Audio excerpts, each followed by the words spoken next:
Dude, I did this so bad. We don't want to look like to your crew chief here. Yeah, we don't want to look like we're soft. Yes, is it you or the car? Oh, yeah.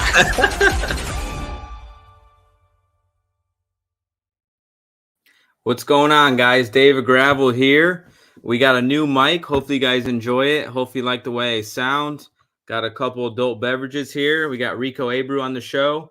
A lot of news to talk about. We got the World of Outlaws schedule that has just came out today. You have Jacob Allen announcing where he's racing, Sheldon Hodenshield, Logan Schuchart.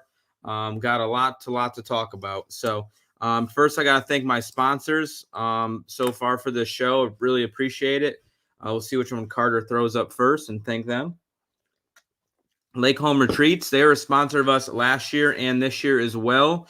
They're in Wisconsin. They do a lot of Airbnbs on the lakes pretty close to Wilmot Raceway. So if you're looking for a Lake Home Retreat for a weekend or midweek or summer, check out Lake Home Retreats and they'll hook you up. Marlowe's Metal Fabricating in Dover, Pennsylvania. Donnie and his dad are really good people. If you ever need anything stamped, they have plasma cutters, all sorts of stuff. They make a couple small things for our race cars. So got to thank Marlowe's. And the PRI show, December 7th through the 9th. I will be there all 3 days. You could find me walking around, shooting content for PRI. Also be in the Butler Butler seat booth on Friday all day. So really looking forward to the PRI show. I haven't been like 4 years since I raced for JJR. So it's always a fun time before and after the show. And I think I got my lighting better. We're on 1080. I think I got my Wi-Fi figured out. We cleared all the cache and the cookies off of my router and talked to AT&T for an hour. So I think we're doing really good. And then this outfit right here, I just did a off days with Dirt Vision. So if you guys see this off days coming up and you see this outfit, I was wearing on the same day. I didn't rewear it, guys, so don't judge me. Other than that, I think this is good. Let's introduce Rico Abreu.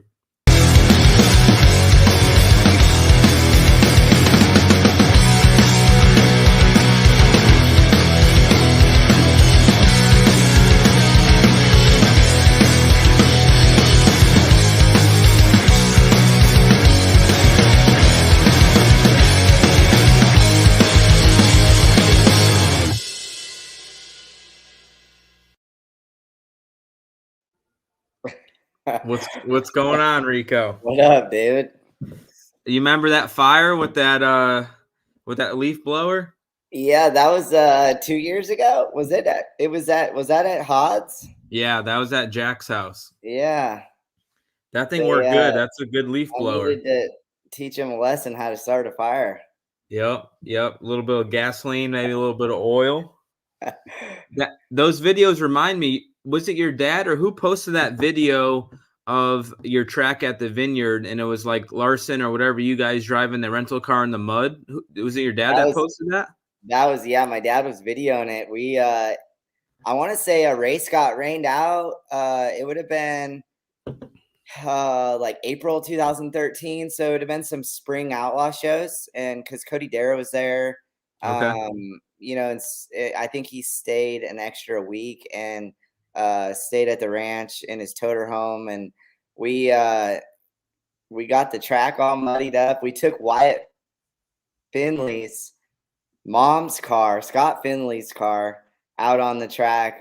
He was actually on his way to the emergency room because he crashed his motorcycle or one of our motorcycles, and my dad ran him up to the ER twice in one day. So we were running hard. You have those at the ranch. I've been on those bikes when it's pitch black out. You can't see anything. And, man, I miss those times. That rental car that one time with Shane Stewart and Sides ripping my chain off that night. We've had some fun nights. There's lots of memories. Yeah, that's for sure. Wish Calistoga was still racing, but obviously it's not. So, all right. So let's talk about, I guess, a couple of these guys committing. Were you surprised Jacob Allen went high limit racing? No, not at all. I mean, I think that, looking over Jake's career and the success and how grueling the World of Outlaw Tour is, you see movement like that, and and change is good for teams like Shark Racing and Jake and and Logan, and splitting with this World of Outlaw High Limit Tour that's going on. I think it's great for Jake, and for him to just get back focused in racing, and and for High Limit to gain a driver and a personality like Jacob Allen is, I think is something really big. So you're gonna see that when two national series are competing against each other like this, or just trying to raise the bar in the industry, is you'll see drivers go different directions, and the Outlaws, their brand is very strong. So it's you're going to see their schedule just coming out today, and they got some really, really good races on there. So we're going to get to see High Limit schedule tomorrow, and I'm excited to see it. Yeah, no doubt. Yeah, and Jacob Allen, he called me actually yesterday and talked to me for a while, and he's really wanting to kind of jump into the social media thing a little bit more. And I told him he has a golden opportunity to improve on all those things. He has a great story with his dad and their team being an underdog, and them not really supposed to make it on the road, and now they've been on the road for 10 plus years. And people, Jacob's an emotional guy. Every Outlaw banquet, he's crying, and he's just a super emotional dude. And it's all he ever wanted was to be a race car driver. And I think he has a built base already on social media. And lately he's been posting a lot more videos, but the High Limit thing makes a bunch of sense for him. I feel, he's kind of been always looked at as the B team, and Logan's kind of been the A team, and he could be his own personality and be the number one guy there. And him being separated from Logan is, I think, going to be a huge benefit for his mental state, his confidence. And, I think he possibly might be able to win more races over at the High Limit deal. We don't know what the rosters are right now, but I feel like the Outlaws are going to have a lot of really strong guys. We're not going to have Brad Sweet, but the other 5 or 6 are going to be really, really stout. And I just question if the High Limit series will be able to have that as strong of 5 or 6 guys or not. Yeah. And I'm happy for Jake. I think, it's important for people to, I guess drivers at his level to show personality to the fans, and engage, and and engage with your merchandise and these social media platforms that we all work really hard to build. And it's and then on top of that, we get to go race, and it's a luxury for us to be able to race and go to some special races, some crown jewel races that these series are building up now. And I'm happy for Jake. He's a good dude. I enjoy getting to talk to him. I was really happy to see him at World Finals and back in the race car. And he's a racer, so and he's got some great teammates around him. He's got some great people around him. And he's always been really genuine to me, and calls me all the time on social media questions. And I really appreciate that, and wanting to help Jacob, and anybody that has called and wanted questions about how to narrow down their brand and to focus on certain things. And I'm super honest and super upfront with people, and it's important that the personalities get built in our industry of sprint car racing. And I feel like we're this little secret in the world that not a lot of people know about, but we have a great fan base that follows it organically and passionately. And we have some diehard fans in different parts of the country. And growth is good. Growth is good for our sport, and it's we have the potential to get sprint car racing on the map of greatness. And we put on great racing, and we have these platforms built of to be worldwide. Yeah, talking about those things, switching gears a little bit, you kind of got into them. Like for you, obviously, you have a massive following on Facebook, and it seems like that's one of the probably most popular platforms for sprint car racing. That's my biggest page as well. and I think a lot of others. And hopefully right now people are watching live on YouTube, live on Facebook on my page, and live on your Facebook page as well. Hopefully in the comment section, people can let me know where they're watching from. I can only see currently from the YouTube side, but it's pretty cool that we could stream 3 places at one time for you and me. It seems like, technology is coming really far, but just to, I guess, talk about that. Do you put extra effort into Facebook? Do you try to be good on multiple different platforms? Like for me, it's so hard to balance. All right, I'm trying to do YouTube, but you're doing a lot of Twitter to get a lot of updates, and Instagram I feel like is the personal platform, but it seems like we have a lot of diehard people on Facebook. What do you think, and where do you put a lot of your effort?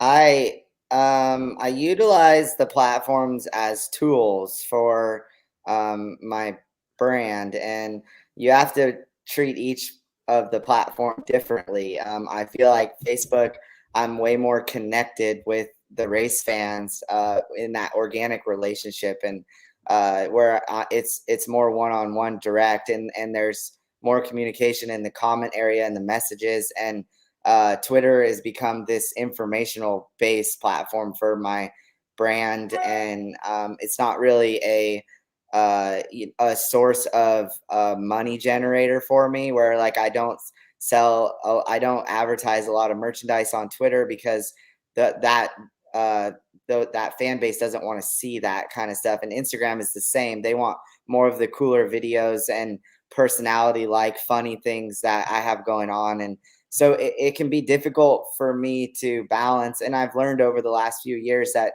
each platform needs something a little bit differently. But Facebook is definitely the fastest growth of fan base, and it's an older crowd. I'm like more of like that 35 to 65, 70-year-old fans that go to the races. Instagram's a little bit lower than that. And then Twitter's kind of in between of those two, and more just informational based. So I think that if you can get that mindset and focus on those platforms, I bounced around with some of the other meta platforms, the Threads and TikTok, and I like to get TikTok and buy time. I just can't process, like, I feel like it becomes really difficult for me to start to manage all these different platforms. And what am I really wanting? Like more followers that are robots or whatever they have on there. Like it's really important for me to have that organic relationship with the race fans on each of those platforms. Yeah, it's tough, man. You think, oh, social media is easy, but you break it down and then there's like 6 platforms or 7 platforms you need to, kind of be involved in. And it's really, I would say, impossible to be good at all of them.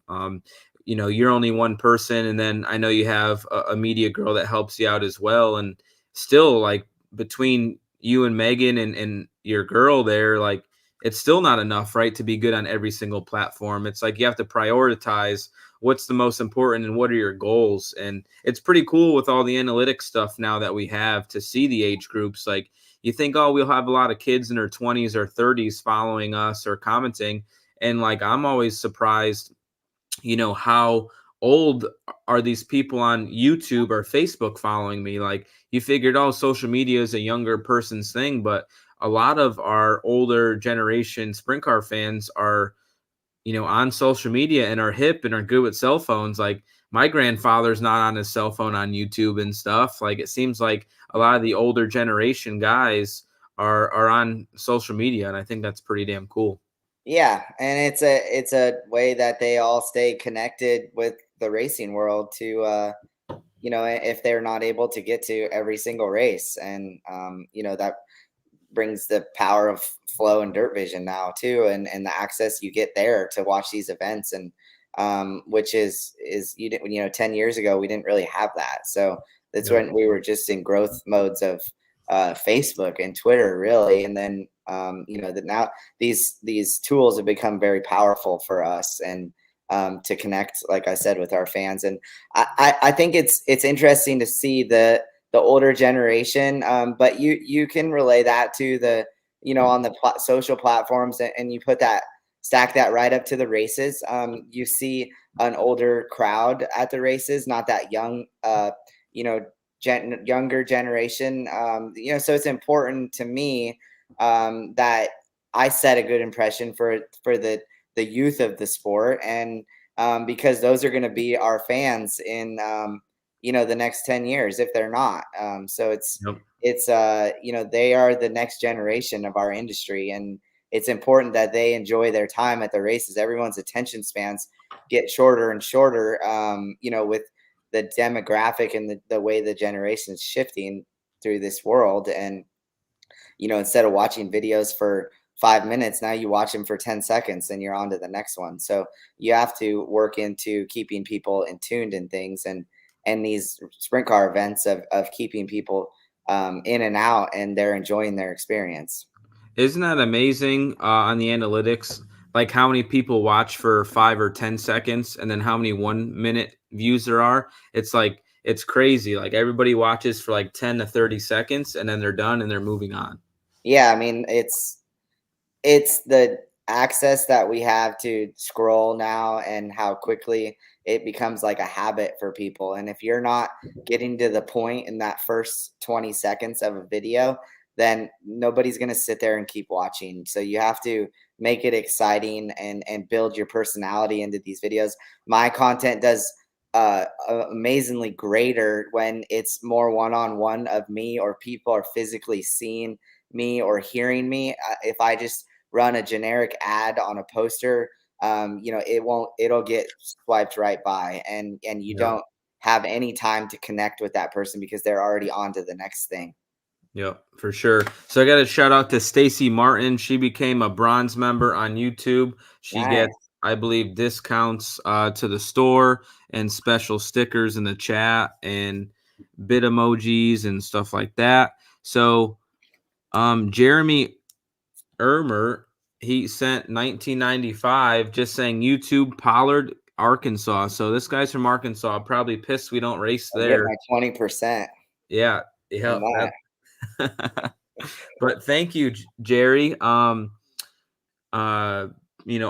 we don't really race that part of the country ever. There's a lot of states that we don't even go to, and I feel like late model racing is so popular in some of these other states, and I feel like our name and brands are so strong that I think we would still be successful in those lower states. But I guess one day we'll find out. We got people rolling in. Sprint Cars Only says, Facebook is definitely my best platform for posting racing information. Instagram and Twitter do well also, but it is difficult to manage all of it.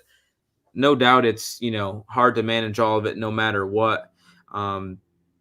Again, it's just also different. Twitter, right, is kind of race results, maybe sponsorship stuff. It's not really more of the personal side of thing. It's more like where you're trying to learn information, I feel. And, Facebook, it just kind of seems to be a little bit of everything. But obviously pushing your race team, but you're obviously your online store, and they like videos on there, obviously, as well. But it's all different. So we got Joe Applegate. He said, yay for 2-day show at Joliet. Rico, are you coming? So I don't know if you've seen, Joliet is the race. That's Trophy Cup weekend, right? Oh, is it? I think October. Is it in October? It might be. Maybe we're gonna pull out the schedule at some point. But Carter, bring the schedule up real quick, just so we'll just peek at it and we'll see. Yeah, October 18th and 19th. Yep, you're on top of it. So Man. that's Trophy Cup weekend. That's against the Trophy Cup. Yeah, so that'll be interesting because I would I would have to I got to sort through racing with Steven Tyner again, but I have a great partner, Pacific Boring, who's located near Tulare, California, and we did a partnership with them this year at the Trophy Cup, and it went really well. I went to their facility and spoke, and and just spoke about my passion for racing, and just just being a positive role model to people, and how important that is, and how far it goes for somebody just to especially a race fan or somebody connected in racing to I think it's about the experience, and it's important to me that everybody has a great experience at the races. And and I got to go to Pacific Boring. They do underground boring, massive jobs, piping and under big freeways in LA. And, they dig down probably 8 to 20 feet, and then they run a boring machine across, a few miles to run some pipe in the ground to do, underground irrigation or, water reserve and stuff. So pretty cool business. And they've been into racing. They just never really sponsored anything. So we put a package together, and it was a lot of fun to spend some time with those guys at the Trophy Cup. Yeah, how was that, man? That first night running 1-2, that kid that ran the other car, I don't know who he is. I don't know where he came from, but obviously he ran a really, really good race, and you spoiled it by a couple inches to beat him. But probably a dream night for Steven and Kyle Hurst to do that. I mean, you can't dream of anything else for those guys. Yeah, it was really cool. And they're what Steven and Kyle are doing in California in this Sprint Car Enterprises business tied to each other, and they're fixing and repairing people's cars and selling parts, and they're being a dealer for each of their partners, and then they're also having a rental ride and a house car. So I got the opportunity to drive their house car, and they house Landon Brooks's car, who's I think 19. Landon is, and just when I was getting out of the go-kart stuff, he was he was just starting in like box stocks, I think. Oh, wow. But now you see him super diverse and racing go-karts and sprint cars, and I could see him making a couple trips to the Midwest one of these days and being a competitive driver. He's super smart, just retains a lot of information, and just doesn't talk too much, and goes out there, and he's not like a wild driver, and just gets the job done. So they won a few races this year, and it's cool to see Steven and Kyle maintain a successful business in sprint car racing. I know how difficult it can be and how expensive everything is, and but they're just two very passionate people.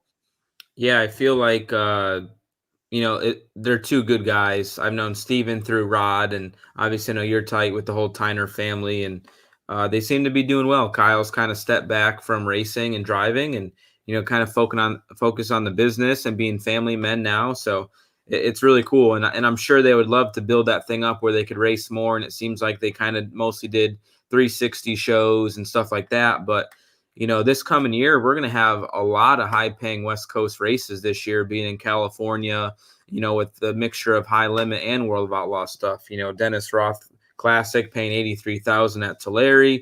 There's going to be like a month and a half stretch, starting up, I think, the Northwest with Skagit, and then, the Gold Cup. And I think then we come in with the World of Outlaw event. So really, there's going to be an awesome month there for sprint car racing on the West Coast with 410s, where there hasn't really been that at all lately. No, and it's in a good time of the year. I think it's really healthy for sprint car racing to see events like that brew up, and with high limit coming in, in the early months of fall, and then you see the Outlaws following them right back through with some big paying races. So that's really good for a California sprint car driver to get a little taste of some crown jewels event money, really, and some big paying stuff. With whatever that number they come to on seeing where the Gold Cup's at. I know they bumped that up the last few years, and then Skagit. Kevin Rudine's all about putting money back into Skagit and investing there, and then you see Tulare with Dennis Roth and the Tarleton event, and you just see that just great energy and great health behind those racetracks that they're fairgrounds too. So some of those are fairgrounds, and those can be very difficult to host events at. And as I've been in the sport for a while, you start to understand those events and how difficult they can be to promote them. And it's just good for the sport. I mean, I love to see it. Yeah, for sure. We're getting behind on questions. People are sending them in. Jeremy Ermert said the ditch this year. So we're going back to West Memphis for a 2-day show later in the season. I saw that. I don't know if it's any special event, but it seems like our sport is getting to where we're racing at the same track for 2 days, which I'm all for. I'm sure you're all for. All the teams are all for it, I feel. When you got to race 2 different tracks each day, and if they're 3-4 hours away, it really makes the weekend, tough and tiring. When we're at the same place, we show up on a Thursday and then we leave Sunday. I feel like a lot more relaxing. It's a lot more enjoyable. You could kind of set up base at a hotel for a couple days, and I'm definitely looking forward to more 2-day events at the same track for sure. We got Garrett Parsons. I'm sure it different for every team, but what percentage of a race team is paid by sponsors and how much comes out of the car owner's pocket? Garrett, that is probably one of the most, I wouldn't say unknown, but all over the place, thing. How Todd Quiring runs Big Game Motorsports, how Rico runs his team, how TSR or KKR run their teams are just completely all different models. Everybody has different situations. Say for Rico's instance, he's his owner driver, so he sells T-shirts, which helps his race team. But somebody like my team or TSR, they don't own and drive for the team. So when they sell T-shirts, the T-shirt money goes to the driver. Like there's so many different instances that, Todd Quiring is trying to really boost up Houston Speedway and build the High Bank Nationals. So that's our goal, is to really promote and push those events that he's having, the 40,000 win race, 100,000 win race as well there, where somebody like KKR or TSR, they're really trying to fully fund their year by sponsorship, and people like Napa and CarQuest and all those people really help them have a fully funded team. So everybody's in a different situation, and it's so hard to come up with that answer. But car owners want to come up with the least money out of their pockets. But somebody like Todd Quiring, he definitely pulls a lot out of his own pocket. But sponsorship, winning a lot of prize money, all those things help for these teams to keep going. Have anything to say, Rico, about that? I mean, I think you hit it on the head. Every team is structured differently, right? So my in the beginning days of my career, my family invested a lot of their own money, and I didn't depend on sponsors, right? When I raced with Keith Coons and Paul Silva, I never had to worry about like who's sponsoring the car this race, or what partner is coming back next year. And as I've structured a business here, I've over the last few years, I've really understood the aspects of partnerships and merchandising and social media, and how powerful it became to my goal being that I'm going to get this race team to be sustainable without David Abreu investing, a massive amount of money into it.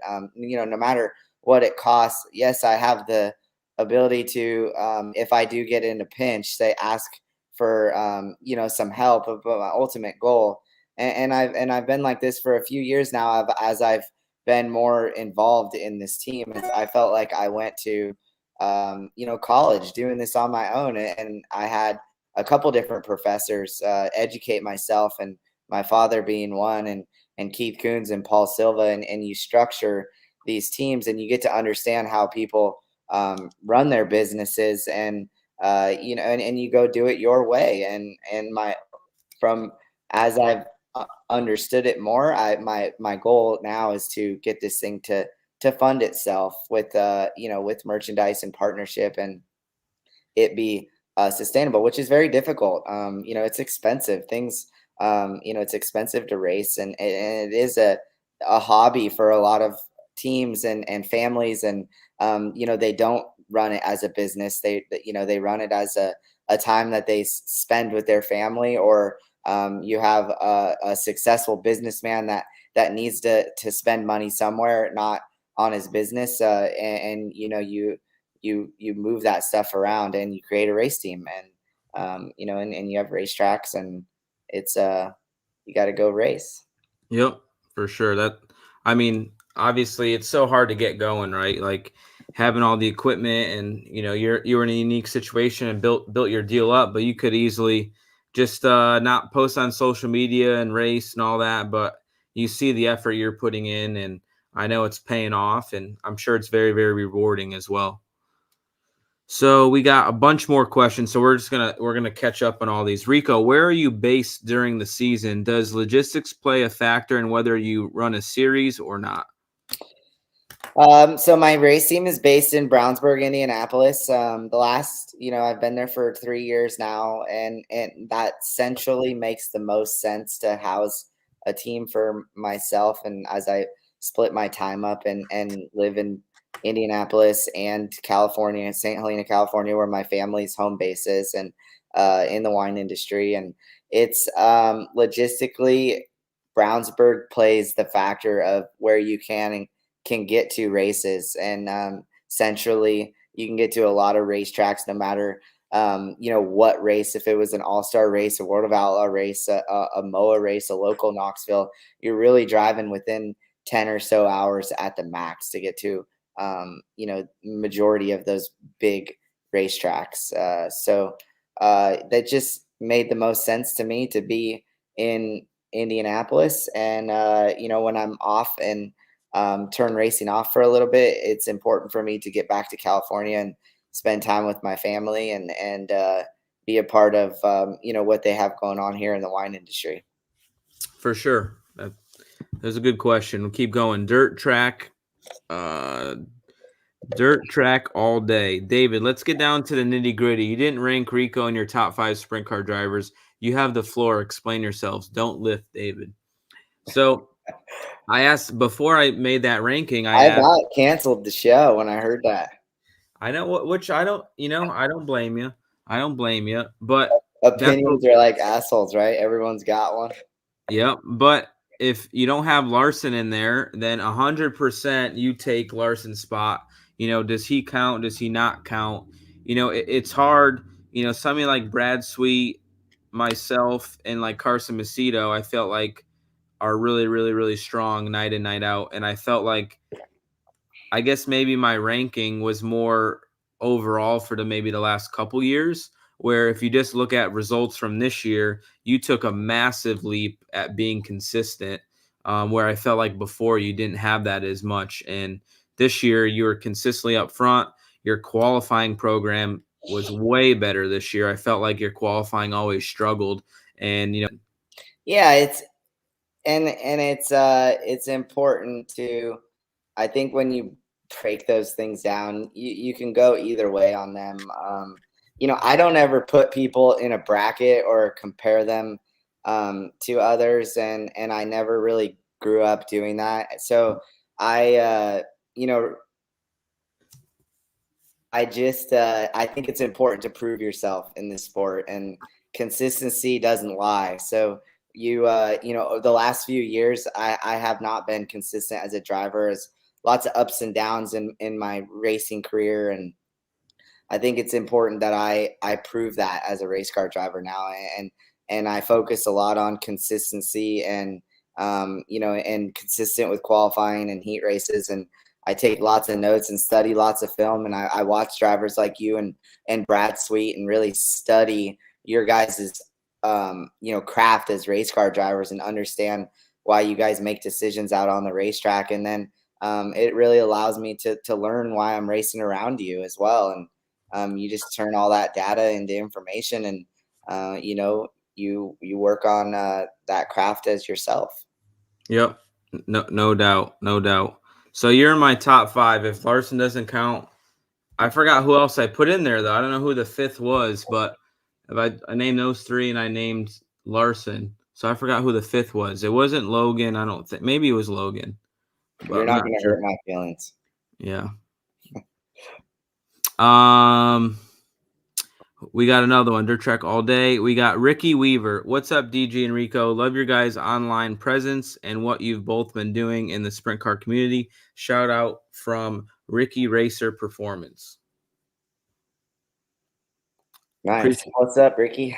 What's up, Ricky? I don't know what Ricky Racer Performance is, but hopefully it's a speed shop for circle track racing, hopefully dirt racing. But yeah, man, appreciate for you coming on the show. Seth Curry, this is must be Steph Curry's brother, Seth, shouting us out here. So appreciate you, man, for your first live stream comment. Thanks for throwing us 5 bones. It looks like he did the thing wrong. And it said, thoughts on what shark racing does with Tanner Holmes. I'm guessing that's what his question was. I don't know. He hasn't announced his plans. We obviously had him on the show last week. I don't know. Is he out at shark racing? I mean, is he he didn't say either way. So we're gonna have to wait and see. Is Robbie out of 7S? Yes, Robbie's out of 7S. See Tanner going 7S or no? I mean, he didn't put that, away or didn't say no. I know it takes,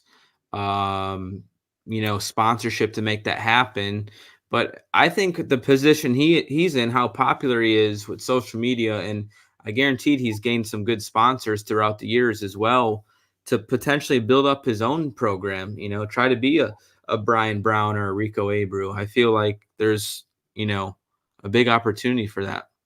Yeah, he's definitely.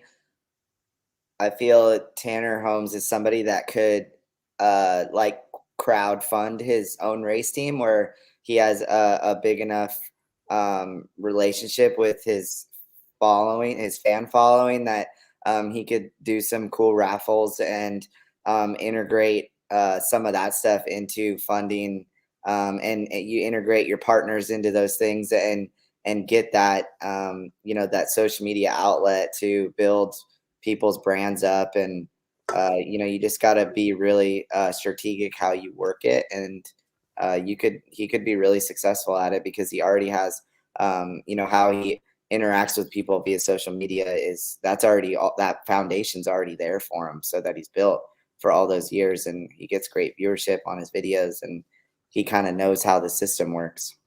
Yeah, I feel like he's the one person that is really, really helping the young kids come to the races. Kids love him. And every young kid I see at the races on their phones or have some knowledge about social media, it's always Tanner Holmes, Tanner Holmes, Tanner Holmes. And so he's built that interaction with the younger generation, and it's important that he keeps that flowing the next decade while he's in the industry here. Yeah, I feel like you and Tanner are the top 2 guys in social media and everything, and I feel like maybe I'm third, but he's doing a good job, for the lack of racing he's done on a national tour, and still has the following that he does. Speaks a lot at the reach he's done and the work he's put in, and the following. All these outlaw races he went to, he always had a really big line coming to his trailer after the races, and it's definitely really, really good, and it's only going to benefit his career. So Travis Johnson says, Rico, when is the wedding? Nebraska or Cali? Vineyard for the wedding? ? That's a big question. Stuff was going on. We're engaged. We're getting married. There's probably no date yet, right? We're slow rolling. We were 10 years not engaged, so maybe 10 years engaged and then married. I think it's definitely, we would like to do it here on one of these venues of these beautiful pieces of property that my father's built. But it's our schedules are tight, so it's important to really break something like that down. And weddings are expensive, man. We were doing our homework on it all, and it's, man, you're looking at the big budgets to do something like that, especially around here in the Napa Valley. And I think it's most important that Megan's family is here for it. My family's here, and we get our close friends. And we talked about February, and then you're fighting against weather here, and weather in Nebraska in February, and so now it may be September, and we were waiting for the schedules to come out to kind of see where there's some windows. Or we talked about just going down to the courthouse and getting married and having a big party after with all our friends. So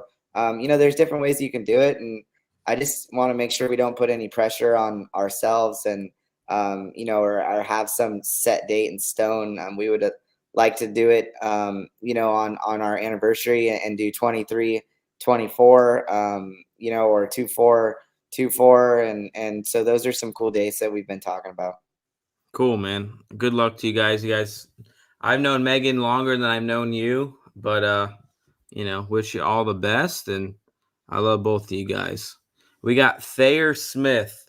We got question for both Dave and Rico. Out of the PA posse drivers, who is the most challenging to race against? And out of all the PA tracks, which is your favorite? P.S. Loved the fence climb on Beer Hill at the Grove. Yeah, I almost had your ass that night, but you still won. I Ricky was Warner close. had the tune up on her, bud. Yeah, you almost slipped up too much in 3 and 4. I almost had you, but you still beat me. That was a good run. I was happy to have a I good was run. rear view mirror racing there. Yep. You I had just your made sure I just had to hit the bottom. Just had to hit the bottom. for sure. I guess we'll start with the first question out of the PA drivers. Who is the most challenging to race against?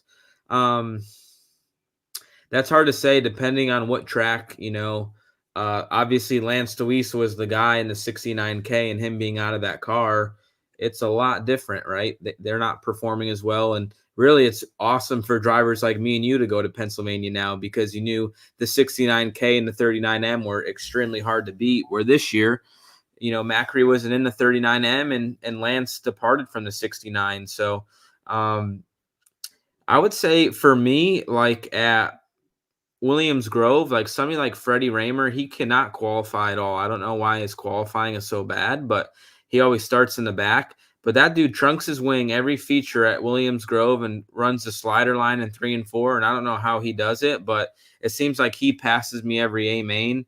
And it's like once he does that to you, it's like hard to find a move to come back and pass you.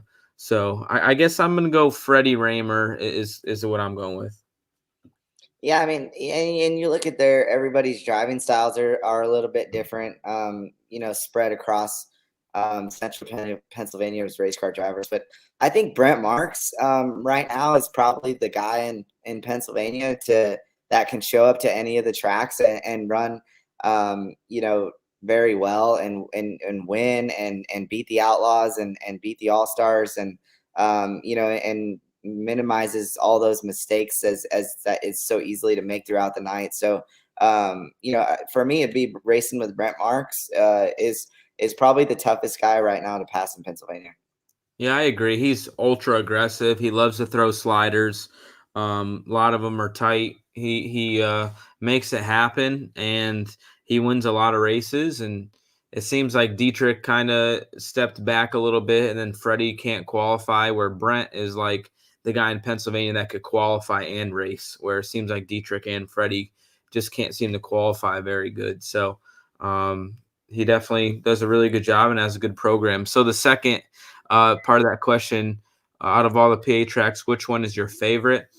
I'm really pissed off about this Outlaw schedule coming out and Port Royal not being on the schedule.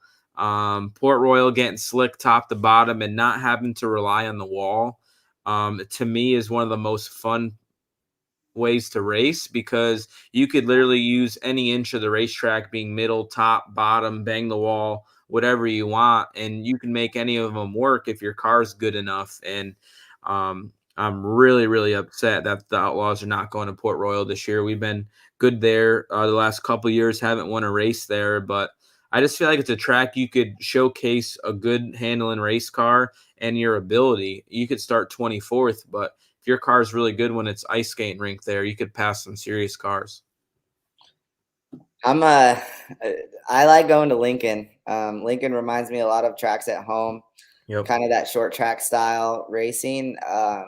It changes a lot throughout the feature and the night, and I enjoy that about most all of the Pennsylvania tracks change so much compared to a lot of the tracks we go to in the country. There, you can easily be dependent on certain lanes and be okay. But Pennsylvania, you start on the bottom and work your way to the top, and then you race over the crown, and then you work your way back down to the bottom. And it's just about timing when you make those moves. So I like Lincoln. I like the short track style.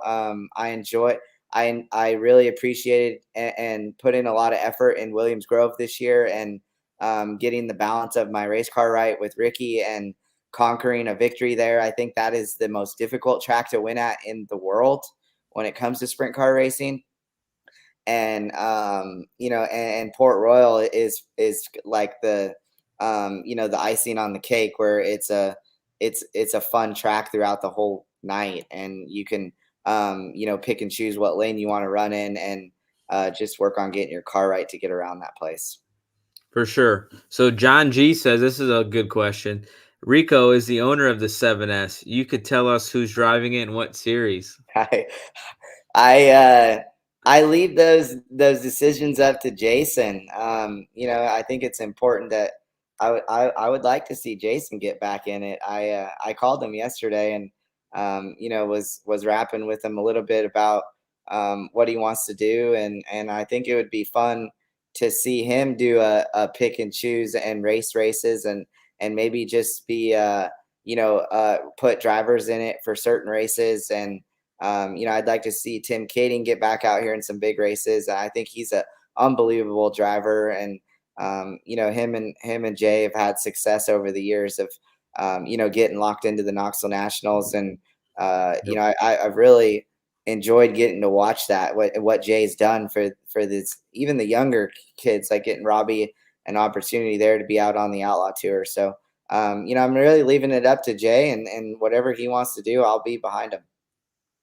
Yeah, man, TK and him had a couple really good years there at the Nationals where he got rolling around the bottom really, really good. And it seemed like the last couple years they did it. They didn't really have that mojo they used to, but it'll be interesting to see. That 7S has some speed sometimes and qualifies good and is fast all night long. When they get that set up right, man, that thing is fast in the night. So I'm very interested to see where they go, but I think them separating from Robbie Price, I think they must have a direction where they want to go or have an understanding what they're going to do. So we got another question. Anthony Flores. Hopefully I didn't butcher your name. Hey, DJ and Rico. Love both your content. I hope you're both having a good day. Question for Rico. Will you race part of PA Speedweek next season? P.S. My dad is interested on doing a Jello shot with you after a race. I don't know if Rico takes shots or not. Do you, Rico? I'd be down for a Jello shot, for sure. I don't know the Pennsylvania Speedweek dates. Is it against the High Banks Nationals? I'm not sure. I think, we know when the High Bank Nationals is. We Yeah. don't know when Ohio Speed Week is this year or if it's happening or what it's paying, So PA Speed Week might be a moving target and waiting to see where the high limit schedule is, the outlaw schedule. Maybe they're going to try to work around everything, but it's going to be interesting to see. Yeah, I really, really enjoy racing in Pennsylvania, and I ran there quite a bit this season, and it was I enjoy the passion behind the fans in Pennsylvania. I feel like I never, like all the states we go to, the most critical and passionate fans are in Pennsylvania, and I take nothing away from fans across the whole country, but when it comes to just the legit diehard and mass amount of them going to the races and supporting sprint car racing, it's definitely in central Pennsylvania. And so I always make it a point to get there and race, and I'd love to see where those PA Speedweek races stack up to make sure we're able to try to get to them, for sure. Cool. Well, let's we caught up with the questions, which was good. So the Australia tour, obviously back in the day you went with, I believe, Paul Silva and maybe your own equipment years ago. But what made you want to go back this year? I know you released your schedule. I didn't, memorize the dates. Are you going to Perth? Is that where you're going? Yeah, so I'm doing 6 races at Perth, or 6 at Perth and 2 at Bunbury, and then we're still sorting through about the classic and transportation and stuff. And but I'm excited to get to Perth. I'm excited to be able to change it up a little bit for me. The Chili Bowl I've done for 13 years straight, and I think it's important, that I be a little bit diverse here and get to Australia. I went in 2012 with Paul and Trevor, and I was really green to racing and inexperienced as a race car driver. And it was kind of my first full season with Paul and Trevor. And then we thought Australia, or we pushed for Australia to be a good trip, and it was an amazing trip. Besides, I just crashed every time I was on the racetrack. And so it turned into an eventful trip, racing wise, and a lot of work. So but I went in 2017 with Keith Coons and raced midgets, so a little bit different in Brisbane, and I did Sydney with Paul and Brisbane with Keith Coons, and then now we're doing western side of Australia at Perth, and two races at Bunbury. So I heard Sweet's going, and I know Brock Steerfoss is going, and one other driver is going that I don't know if J Mac's going to be there. I see he's racing there again, so I'm guessing he'll probably be at all the good races. I'm sure all the races you guys are going to is probably paying at least $5 or $10 probably a piece, right?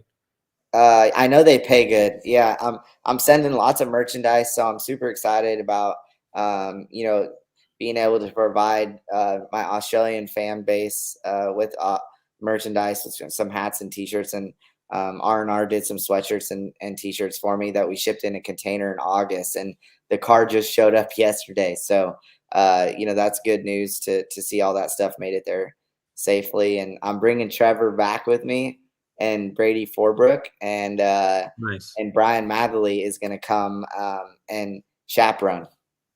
Wow, damn, that's a lot of plane tickets, man. Yeah.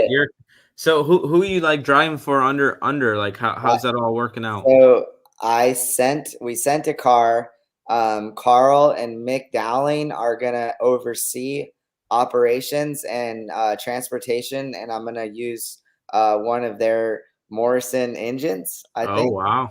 So nice. I know he spent some time over at Morrison the last few years and understanding the process of sprint car racing. So I'm going to get a little taste of some power here. And, are you on Morrison's? I think you're on Morrison's. Yeah. So I should qualify. Sir. I should qualify quick time every night. And no excuses. I'm looking forward to getting the experience of racing with somebody else and another team. And Trevor's going to come, and Brady Forbrook's coming with me, who works on my car now. And Trevor will be good for my mental health over there. And we'll and your liver. Yeah, we'll get to.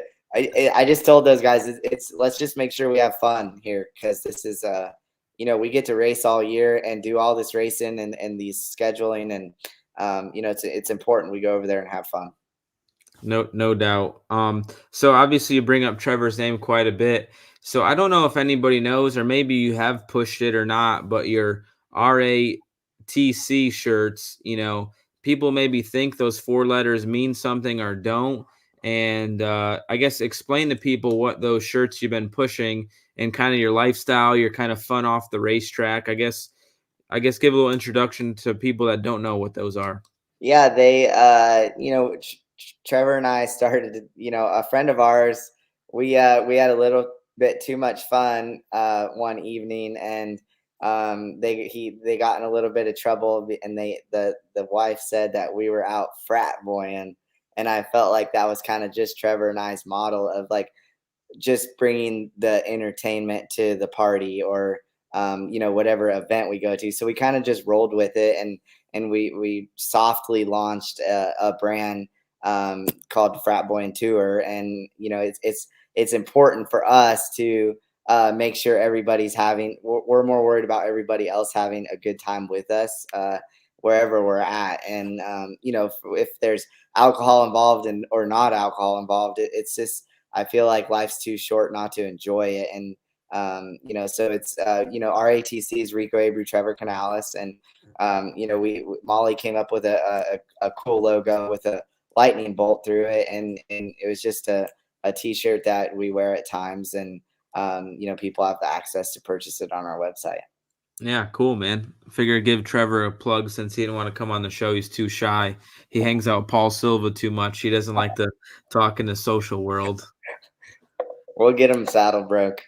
All right, so Stacy Martin, this person said she's not a woman, she's a dude. So Stacy is a man, so if I said you're a woman before, I apologize, but don't get don't get butthurt about it. Hopefully we're okay. But enjoy the excitement both of you guys bring to the racetrack. Do either of you have any ideas on who may be running the Outlaws Rookie of the Year? I have no idea who a new person that will be joining the World of Outlaws this year. I haven't heard, maybe Rico Abreu. I don't know. But I haven't heard of anybody new, I think. Maybe there'll be, Well, somebody. if Tanner Holmes runs, he would be considered a rookie, right? Or is it a set amount of races that you can't run? No, he would be eligible. Yeah. Yep, if he did it. So I guess he would be the number one candidate from what I would know.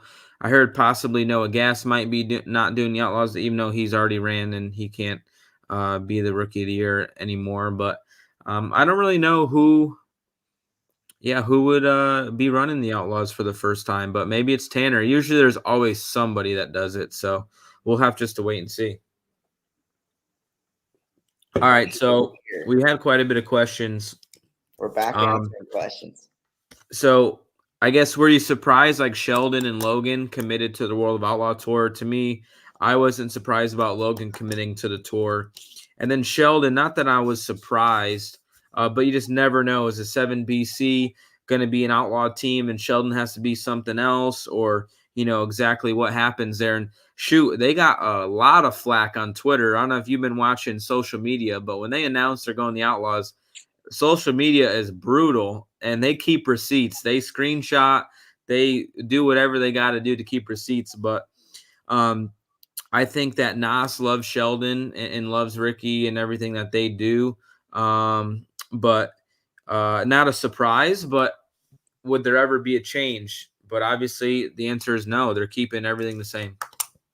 I was not surprised at all. I think that there is a lot of history and passion behind, one Sheldon Hoddenchild and Logan Schuchart of just generations of the World of Outlaw Tour, and they are in similar positions as Donnie Schatz, right, where you invest your career, you invest your livelihood to the World of Outlaws, and Sheldon going back to Jack and Jack's career racing sprint cars, and this amazing race car driver, this amazing personality, and now you're following these footsteps of what your father's dug his heels down in and made a career out of, and and Logan as well with Bobby and Bobby's success in the sprint car world. And I think these people miss these kids' livelihood of what they grew up doing, and you become so passionate about something,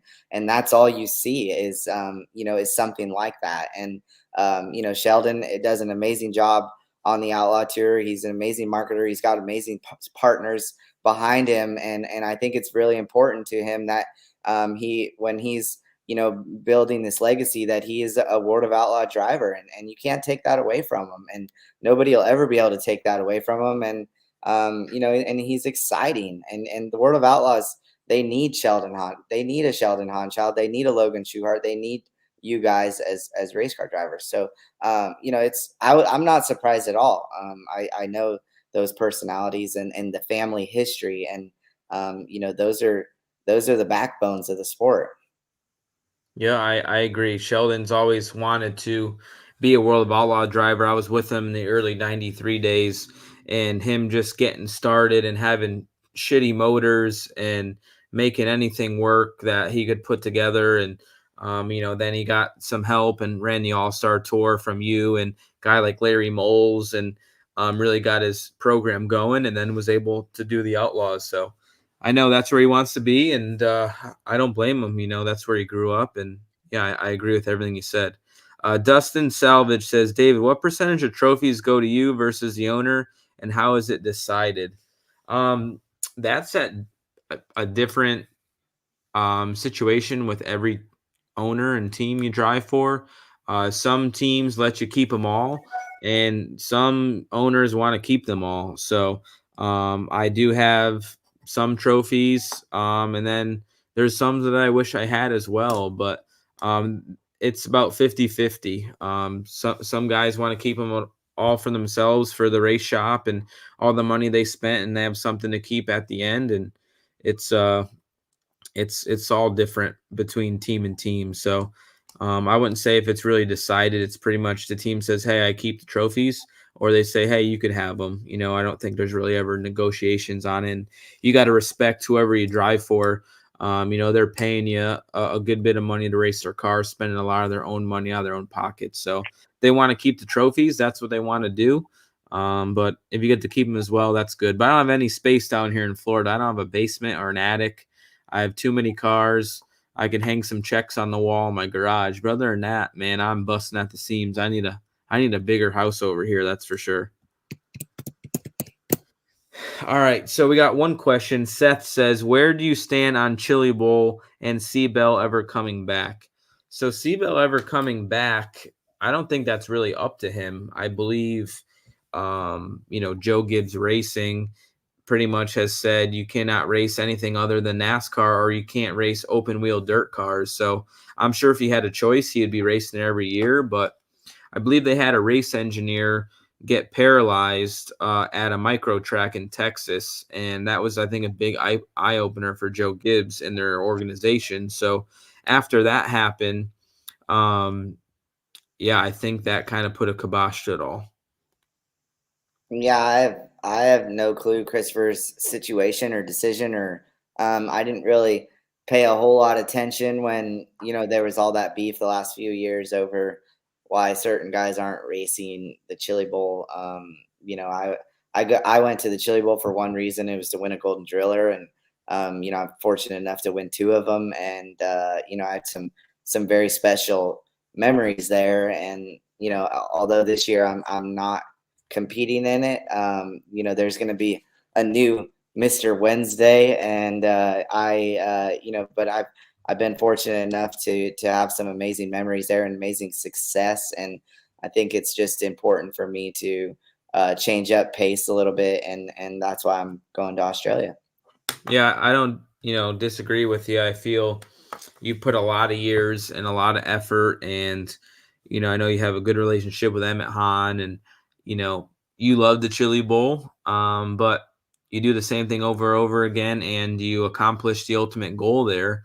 You know, it's kind of exciting to go somewhere warm for the winter, do some sprint car racing. What you're the best at doing, you know, is racing a sprint car, and maybe making a little bit of money, going to the beach, knocking some tins, and, you know, having a good time with your friends. But yeah, I don't blame you. To me, I don't know if I'm going to Chili Bowl or not this year. I've had a couple things fall through. It's not, you know, life or death for me. If I could go there and it makes sense, I'll go and do it. But if not, you know, it's 8 days of the off season that you're, you know, stuck in a cold environment, and it's a fun race, but there seems to be like a lot of wasted time where, man, I wish everybody would just practice on the day they, you know, had prelim nights. It's so hard when you have that practice night on a Sunday and you're racing, say, on a Friday. To me, that's tough. I think that it's going to be spread out enough with the extra prelim night that I think we could fit in practice to begin the nights. That's just something I'm an advocate for. I know some people don't care, but it's tough, man. You show up on Saturday night and then you don't leave till the next Sunday. It's just Knoxville Nationals. You're there for like 5 days. You know, you're there nearly twice as long for the Chili Bowl. Yeah, I mean, everybody's got different opinions about the event. You know, I was fortunate enough to, you know, I got to sell lots of merchandise there, and you know, brought my trailer every year, so we left a little bit early. It is a week long. I think it's very difficult to stay healthy that whole week, you know, as well, and the in and out. And the last few years, I felt like weren't too crazy weather wise. You know, got a little chilly at night, and then, but it's so important to stay healthy. You know, with me racing, you know, on Monday for the Race of Champions, Wednesday, you know, there was always something going on, and I really kept up on my vitamins, and you know, I limited, you know, the fans, you know, shaking hands. You know, I noticed lots of people go to the bathroom and not wash their hands just by paying attention, and then, you know, I'm so organic with my fan base and have no problem shaking hands with people. And you just pay attention to those things. So I was like ultra washing my hands, and and then you're sick the week after because of the fumes, and it's easy to get your immune system beat up. And so this year I have no dramas with the Chili Bowl. I have no complaints about the event. I think it's an amazing event. They do an amazing job promoting it. They pack the place every year. They get more and more people there earlier in the week all year long. And I've been fortunate enough to have a lot of success, and they're going to change pace this year, and I could be back the following year. Somebody said, Gravel, come drive the Monty Motorsports car in Australia next off season. Somebody is in contact with me that has a really good team in Australia, and it might be the time to go next year. But the reason I didn't want to go this year is Levi's not old enough. He's too young. He doesn't know what's going on. So I want to be able to go when he's old enough to do activities and maybe remember something, because when you're so young, you don't really remember much. So we'll see what happens. But yeah, I think them stepping up a little bit with the pay with the Chili Bowl is good. Obviously, a lot of the Chili Bowl is not for the money, but I think just for the health of the sport, it's good that they're stepping up a little bit in the pay aspect. Sadly, it's not all about money. You want to see that across the whole industry, right? So you see a leverage being gone with the Outlaws and High Limit and other local racetracks is reinvesting some of that income, and now you see it across the Chili Bowl. So it's healthy that you're seeing that all, not just sprint car racing or not just late model racing. And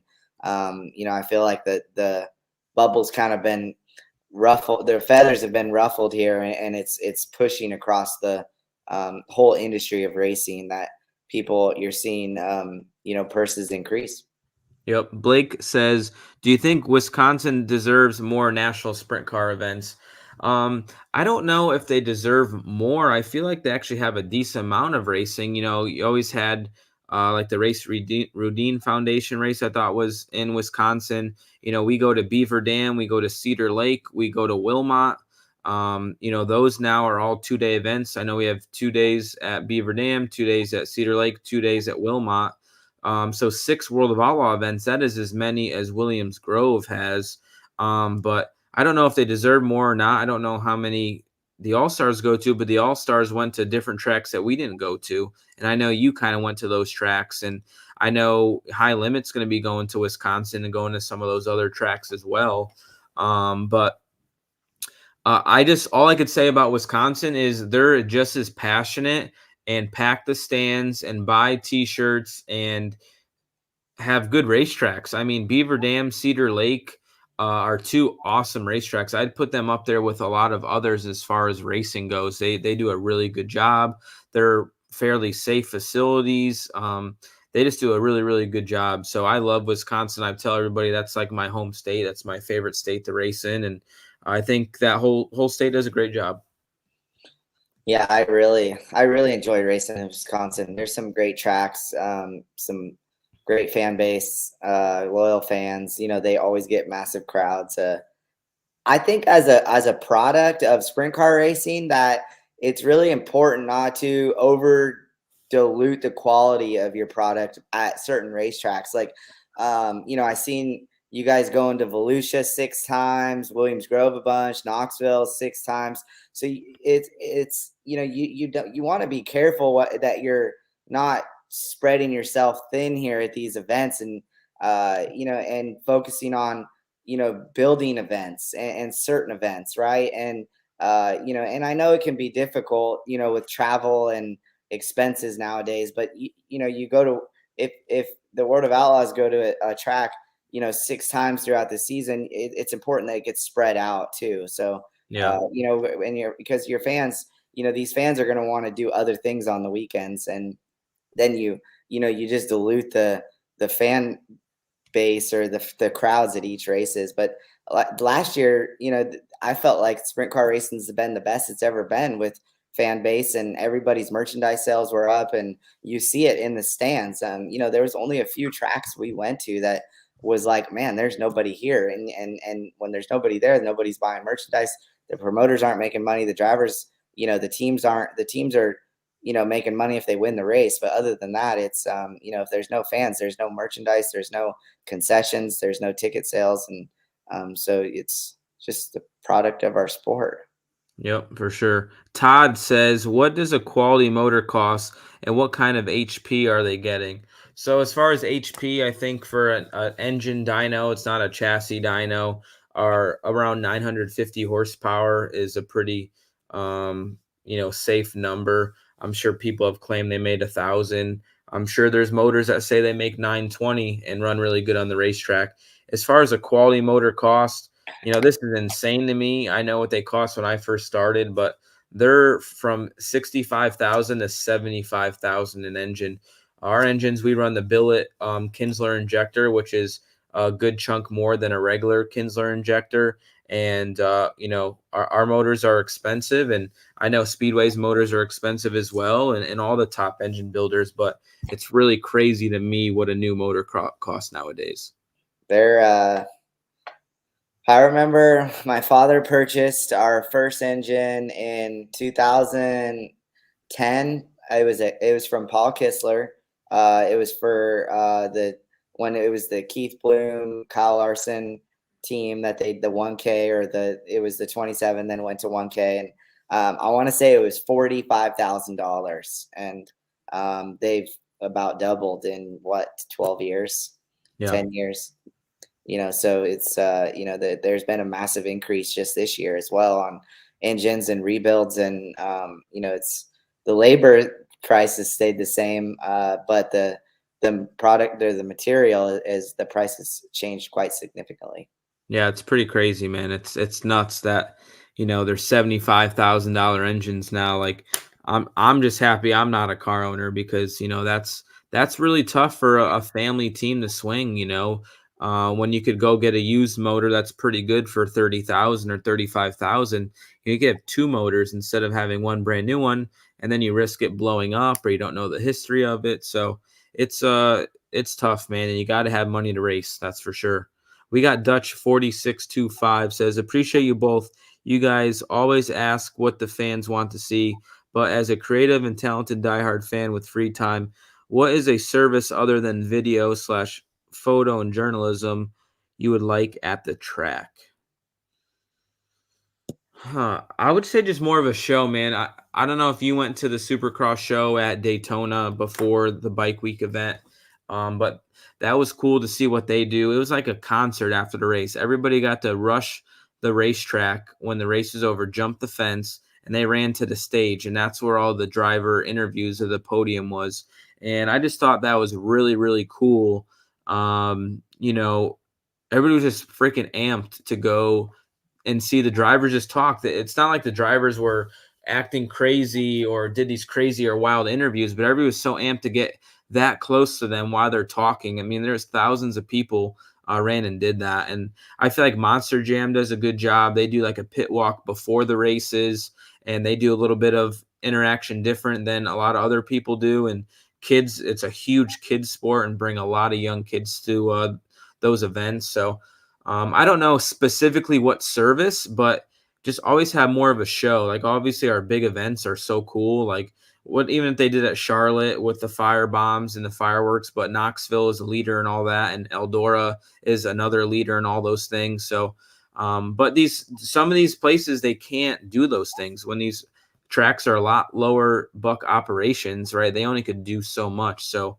They have a real advantage, these facilities that can handle big fireworks shows or packing 20 or 30,000 people in the stands. So maybe you could elaborate on that. I got to pee real quick. So you answer that question. I'll be right back. I would hey, just pee in your cup right here. It's a can.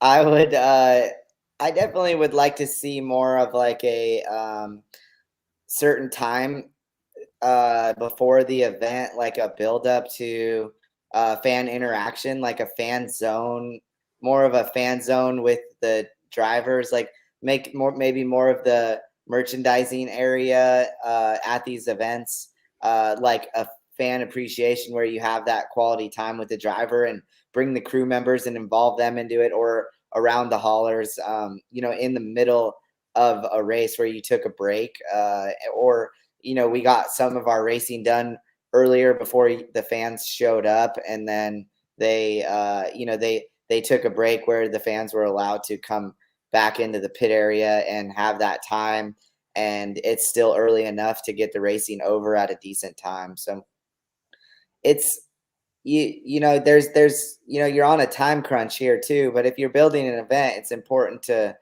structure things. Built the fans are coming for the experience of to experience what racing's like, that adrenaline, those endorphins of being a part of a really, really cool event, and then get to see some good racing. And then on top of that, you get to go spend time with your favorite driver or favorite team. So I would like to see like a fan zone meet and greet, either during the races or before the races, where after the races, I feel like the teams get a little bit pressure of you're bound to catch a team not in a great mood, or with how much work gets put in, and traveling, you're always ready to get onto the road to the next. So then you don't get that authentic driver team experience. And it's really important that us drivers are disciplined enough to not build a bad vibe into it.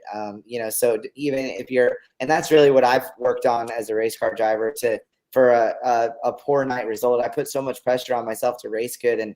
And I always thought the fans watched me, and that's what their outlook on me was, like, oh, he didn't win, like we're just going over to see him, because he's unique, or I just really, I used to look at it like that, and I've really opened up my vision on this industry and my fan base, and how they genuinely are appreciative of that experience with me. So you grow off of that. And I'd like to see more fan appreciation interaction with the teams.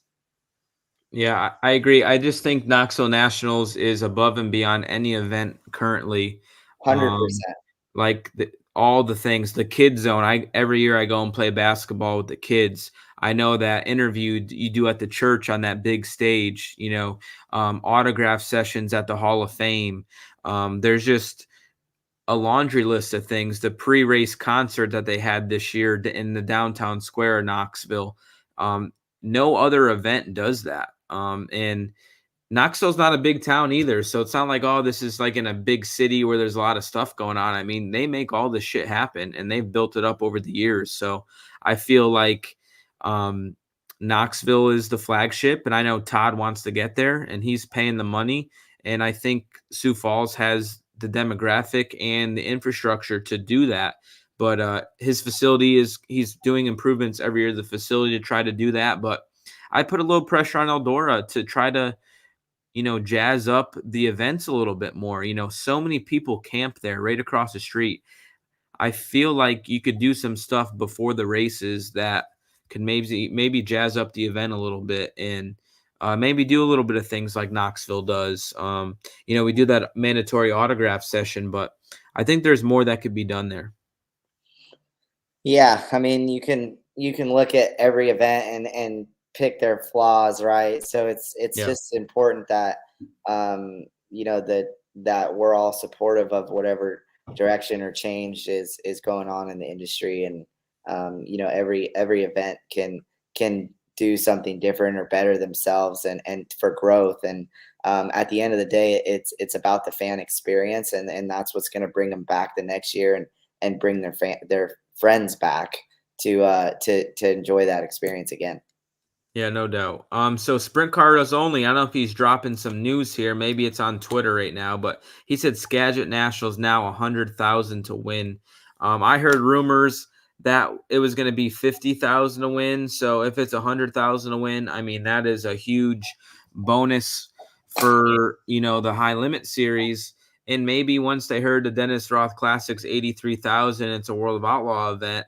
Maybe, Kevin Rudeen wanted to be the number one race on the West Coast, which I could see him doing that easily. So having another 6-figure payday in sprint car racing is a big deal. There's not many of those. So if that is true and confirmed in the chat, let me know if that's true and confirmed, or if Sprint Car Only is just throwing shit out there or not.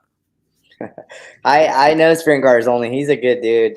Very passionate about racing, and I get to see him at a few of the tracks every year. And He gave me some cool stickers that I put on, the toolbox in the shop. So we, I think he does a great job with his platform and educating people on racing and what's happening. And, you would like to see that, and I'm super satisfied by seeing like the growth in guys like Jeremy Elliott on the media side and Justin Fiedler with Dirt Tracker. And, and it's important to support those people. And, because they relay truthful knowledge and they put a lot of effort into, what they're doing. And I think that's pretty cool. We have that clientele in our industry of people that are passionate, that want to report about racing and what we're doing. And you look at, and that's what creates really all the growth in our sport is having people like them.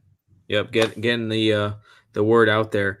We got a couple guys here. Stacy says, I appreciate the time you guys take for us fans. Met Rico at Talladega this year and had a shot with David at Houston's on his birthday.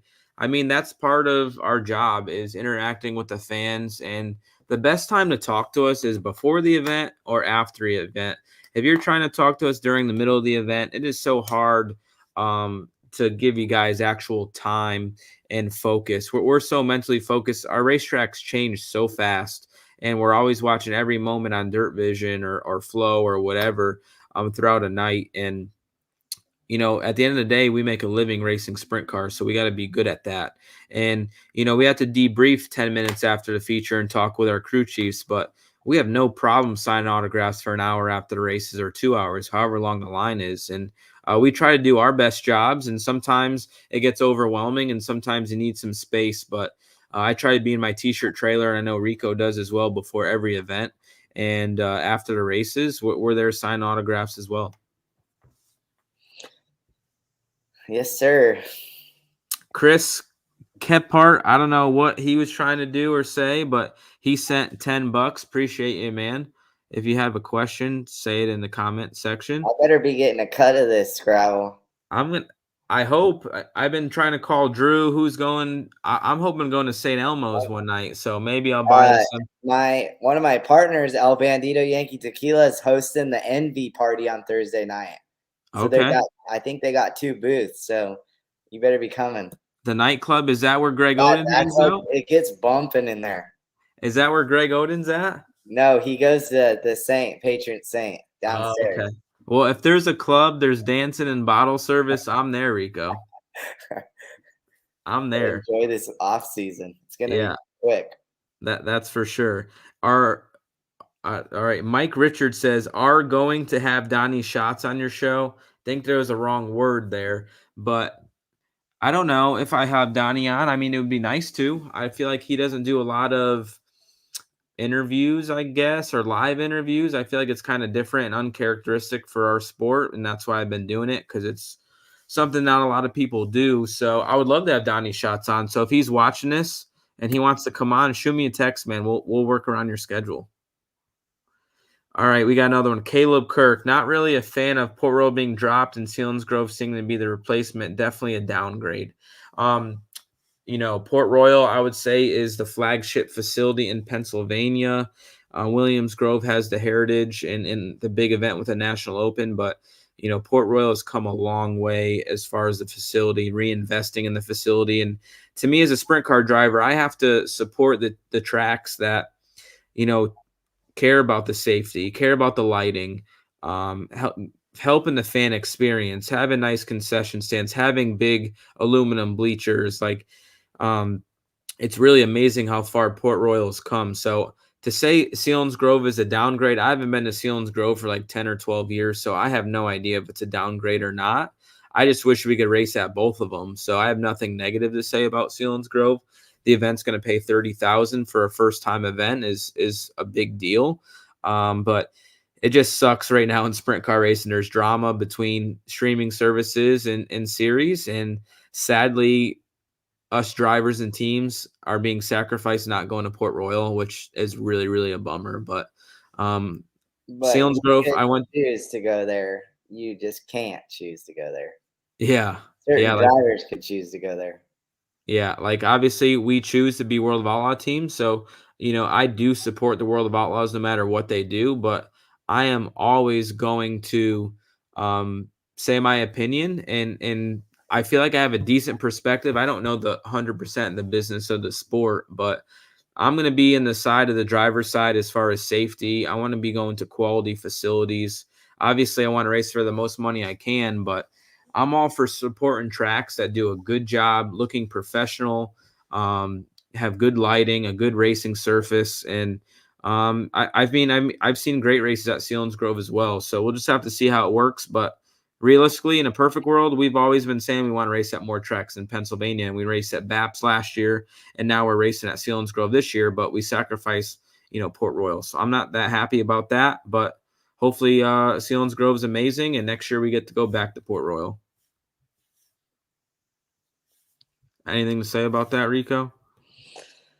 I mean, I think you're gonna see that across the board with sanctioning bodies competing for certain racetracks, and you'll see loyalty at certain racetracks. And Yep. I never understood why, you know, it comes to this point. I don't really get too involved in, how the logistics of these series, and I just know that, people have brands and race car drivers have brands, and fans want to see teams, and they want to bring their money to the races to spend their hard-earned money to watch us race. And that's what I've enjoyed as over the years, to understand kind of the process of all this, and understand that these fans bring their hard-earned money to get to see us drivers race.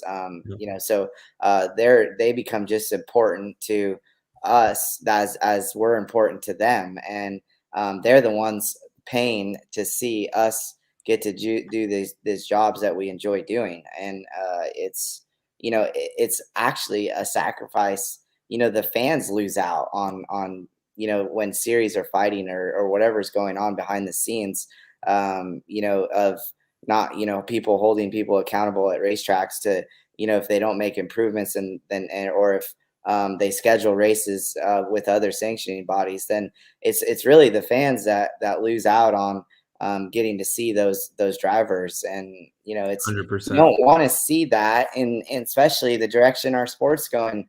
There's so much money being injected into sprint car racing right now, and we're going to get to race for over $1 million more than we did last year, and that's so you understand the growth of the industry, and the money that's being injected into everything. And and it's an amazing time to be a driver and a team owner, because you have the opportunity to go race for a lot of money right now. And at the end of the day, that's what I see in across this. No matter who's upset with who, or what racetracks getting what series, I look at it as I'm going to race where the money's at, and who's paying the most money, and that's how I'm going to fund my race team. So it's pretty simple for me. And I never really got into the history of the sport. I'm very passionate about sprint car racing, and I'm very passionate about people, or inspired by people who have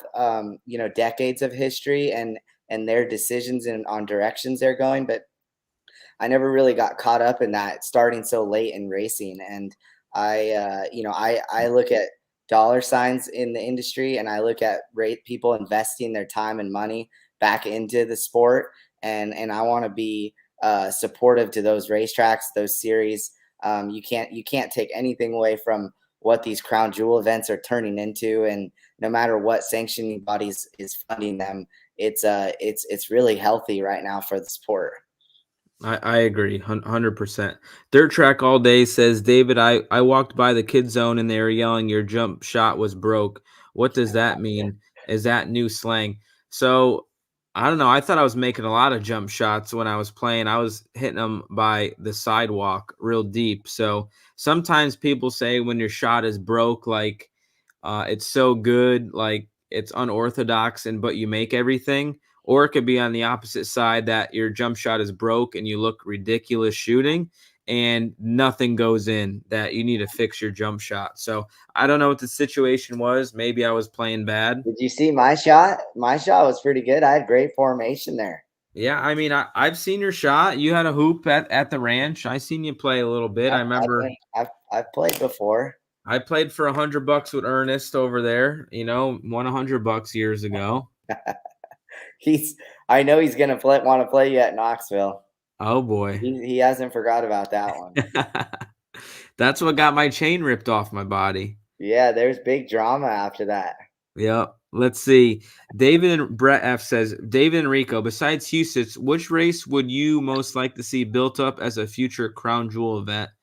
So that's like the big question, is what is a crown jewel event? Is the Tuscarora 50 a crown jewel event? Is it a pay scale? Does it got to be $50,000 or more to be a crown jewel event? I think Wisconsin could have a crown jewel event. Obviously, they're trying to build Skagit, Gold Cup, and now we got this big event at Tulare. So those three have a chance to be crown jewel events. I don't know. It's hard to say. I know that for our health of our sport, there could only be so many crown jewel events as well. Like there can't be 20, 100,000 to win races, and they're all crown jewel events. Like, people can't afford to go to every single event and take off that much time off of work. Like, people have lives, people have to put food on the table. So, yeah, I would say, obviously right now the crown jewel events are, the Kings Royal, the Knoxville Nationals are the top tier crown jewel events. And then, the second tier would be Huset's, National Open. I would probably say that's the second tier. And then the third tier would be, Tuscarora 50. And then you have all those other ones, is Gold Cup there, is the Jackson Nationals there, is the Skagit Nationals there, is the Bob Weichert Memorial there, is the Summer Nationals at Williams Grove there. Charlotte, is that considered a crown jewel event? It doesn't pay a lot, but there's a lot of people there. So I don't know what the criteria is considered for a crown jewel event, but the history, the prestige is, Kings Royal and Knoxville Nationals. And we'll see what events here in the future will build up to that, next. Yeah,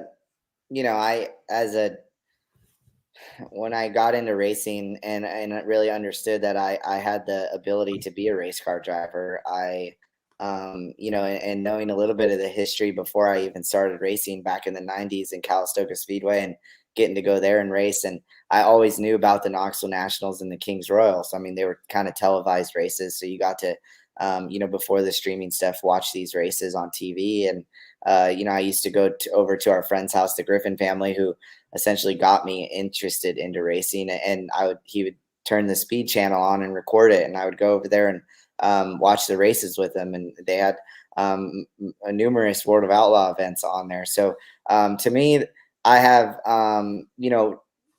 my dream as a race car driver is to win the Knoxville Nationals and the Kings Royals. Those two events. And that's what my goal is. And that's what my vision is. And my focus is, being a consistent race car driver and focusing on winning the Kings Royal and the Knoxville Nationals. And obviously you've got to experience the sensation of winning the Knoxville Nationals. And that is the leading race of our of sprint car world. It's the capital of sprint car world. And it's the Knoxville Nationals. That's the number one crown jewel event. And there's one to me that really stands out, and it's definitely the Knoxville Nationals. And it would be that is my dream, is to win that race. Yeah, and it's not all about the money, right? It's the prestige. Other events have starting to pay more money. Kings Royal does, Huset's does, but it's just the long history, and then how many people have won that race. It's like how many people have won World of Outlaws championships. It's a very small list. And the same thing with Knoxville Nationals championships. It just shows you how hard it is to win that event. And the list is very, very small. Steve Kinzer and Donnie Schatz have won like half the events. And then you sprinkle all these other guys in there, and Lasowski had a lot of success, and Wolfgang and stuff like that. But it's a hard event, man. You have to be good every time you're on the racetrack, and that's hard to do. And the pressure of the event, and in the middle of the summer, there's so many variables, the inverted 8. There's just so many things that can or cannot happen. You get a flat tire this year, right? I blew up leading there in the CJB car after having a perfect 500 night. Like, it seems like you have to lose the event somehow or be so close to winning and it just slipping through your hands before you can win one. And I don't know why that is, but it seems like, it's just a hard race to win no matter what.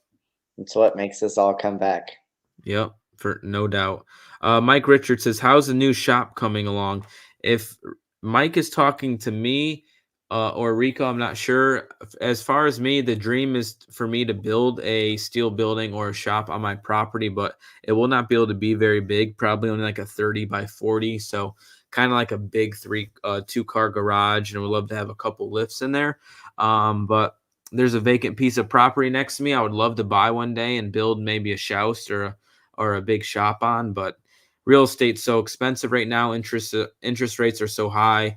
I'm in the mode of saving money and seeing what happens in this country, because there's a lot of stuff. It's tough for a lot of people right now. So I'm a little scared to blow a big wad on something right now, especially with these interest rates. So no shop for me right now, but it's definitely a dream of mine to have one. Joshua Berry says, what appealed to Rico to come out to Perth?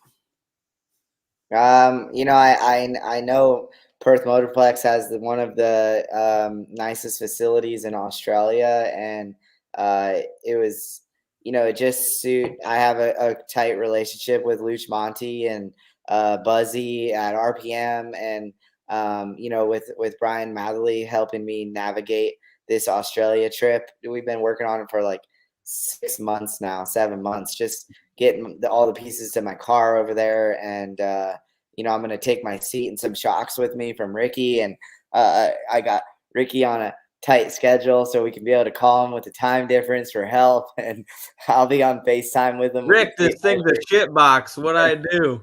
And, I just thought it would, I have a massive Australian fan base, and it just really suited my decision on coming to Australia and Perth Motorplex, and getting to experience racing over there now as I've grown and in maturity and understanding the physics of racing, and I feel like I could do a little better job than I did 10 years ago.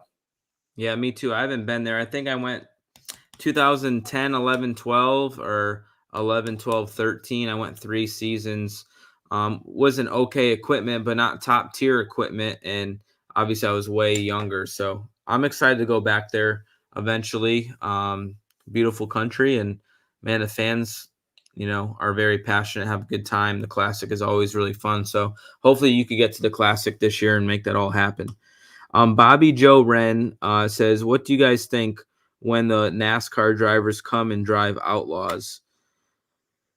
Well, there's not really many NASCAR drivers that race Outlaws anymore. It's just Kyle Larson. We used to have Christopher Bell, and we used to have Tony Stewart.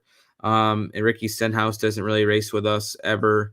Bell can't, and Tony's kind of stepped back from driving, kind of retired. So, I remember when Tony Stewart had such a pull from people that he would get paid to go to all-star events or World of Outlaw events because he'd bring so many fans to the stands. And you got to respect that a guy that is making millions of dollars is taking his spare time to go race a sprint car for fun. He could go to the Bahamas or Hawaii or wherever the heck he wants. And, he'd choose to go to World of Outlaw events or all-star events. So people like Kyle, Bell, all those guys are helping our sport grow. Kyle Larson has done just as much as anybody, I feel like, in the last 10 years to build sprint car racing. So you got to respect that about him. And I'm all for it. I'm all for bringing the best guys. When you win a race and beat Kyle Larson, that makes you feel better about yourself. It's always feels good to win a race, but you want to race against the best. Rico's won plenty of races this year when Kyle was there. I've won some races while Kyle was there as well, and it adds a little fuel to the fire. How about you, Rico?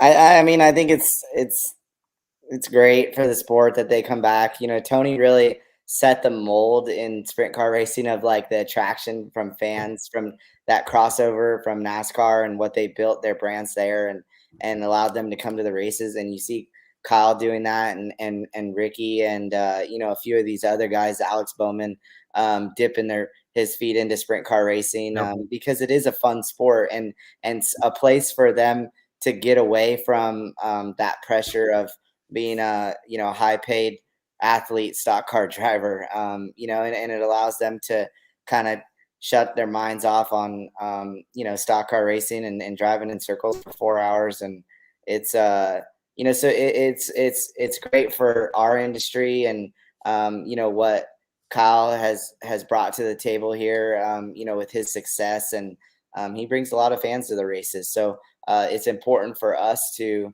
as drivers, to step up and challenge him, you know, and that's what is going to help.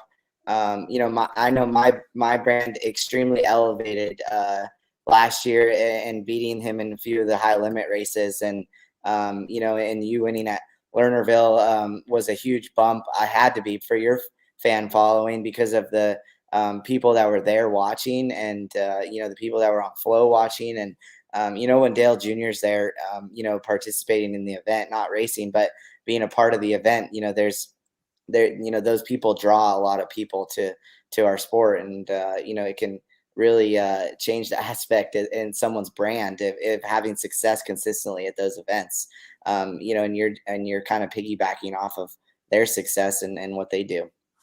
No doubt. Corey says, could we see either of you back in NASCAR? And I think we maybe have pretty similar opinions about NASCAR, but both of us are extremely established in dirt racing and have good deals. Drive for a great car owner, you know, at, you know, the fair top of sprint car racing.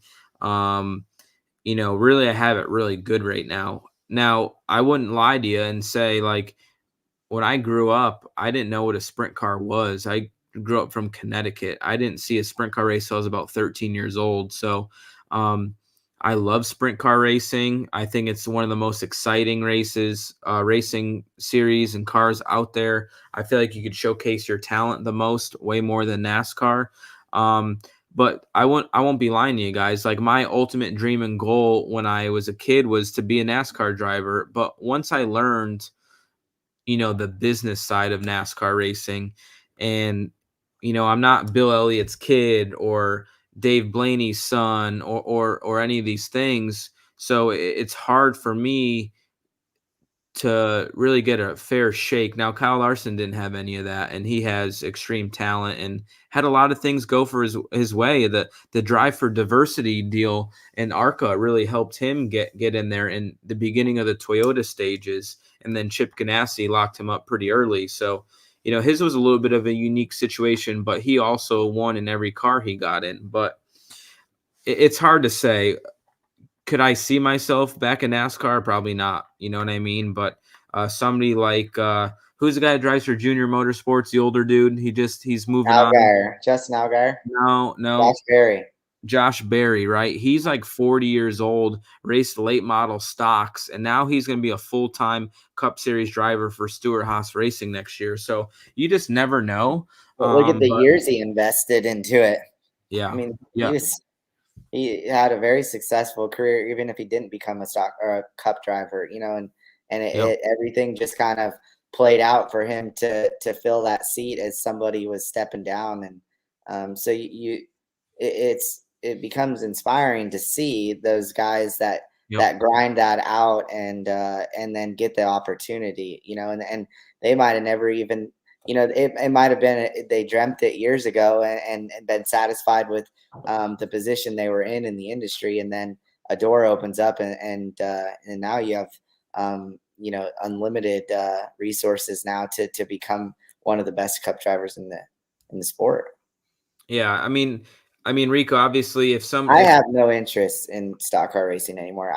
I think it was important for me to go experience it, yep. go experience and in another vehicle and get that seat time and longer paced races and understand patience and teamwork and chemistry between different crew chiefs and team members. It takes an army of people to run a stock car team, a cup team or a truck team.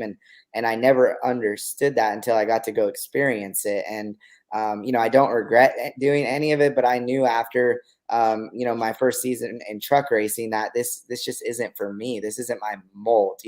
I wanted to wear the t-shirt, and the Nike shoes to the cup race and not wear a collared shirt and not have to my vision was just so differently about it. And I went and experienced it, and I realized right then that I'm a sprint car guy, and it was bottom line. And I get to race more.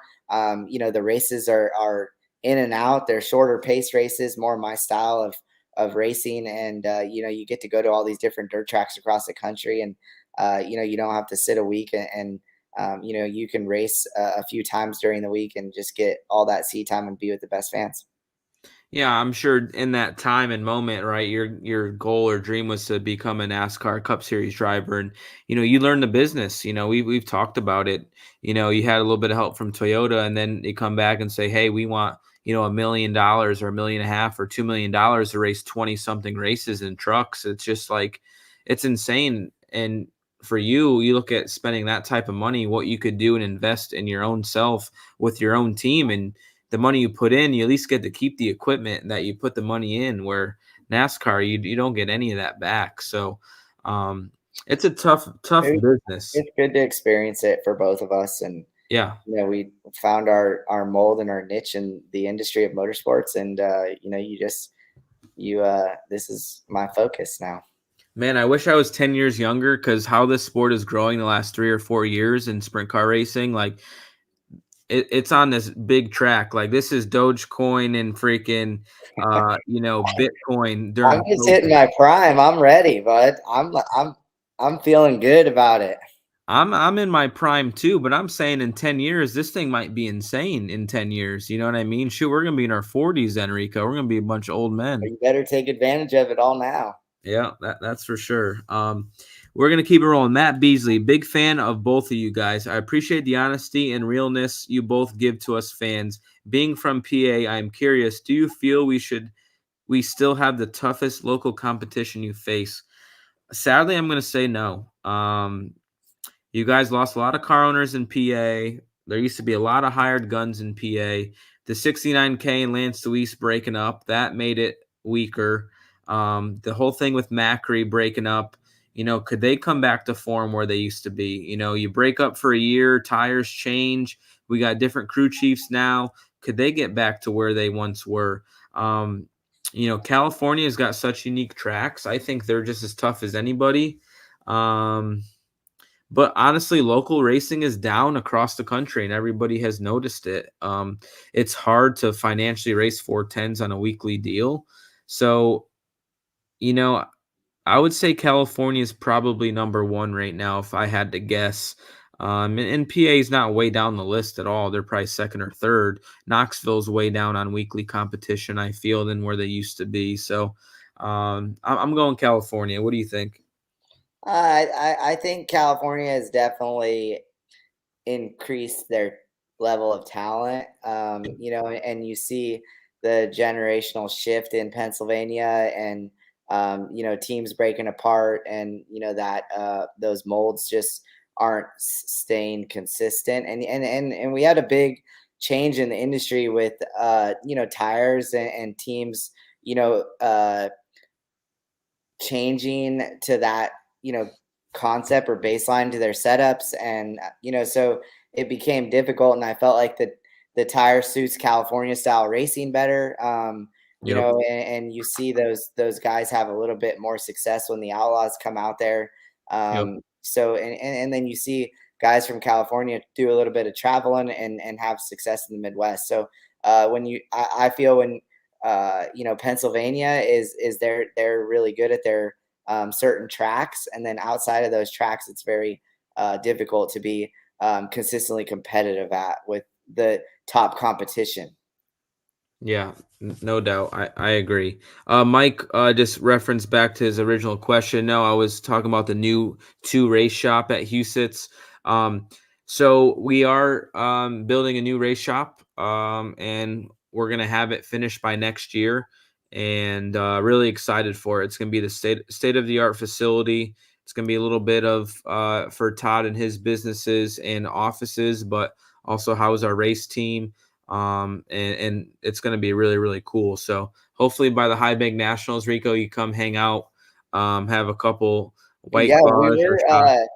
we were kind of teammates throughout the beginning of the season, and then some feathers got ruffled internally with our teams, and we lost that niche of parking next to you guys every weekend. So I figured we wouldn't be invited over. Well, I feel like they've kissed and made up a little bit.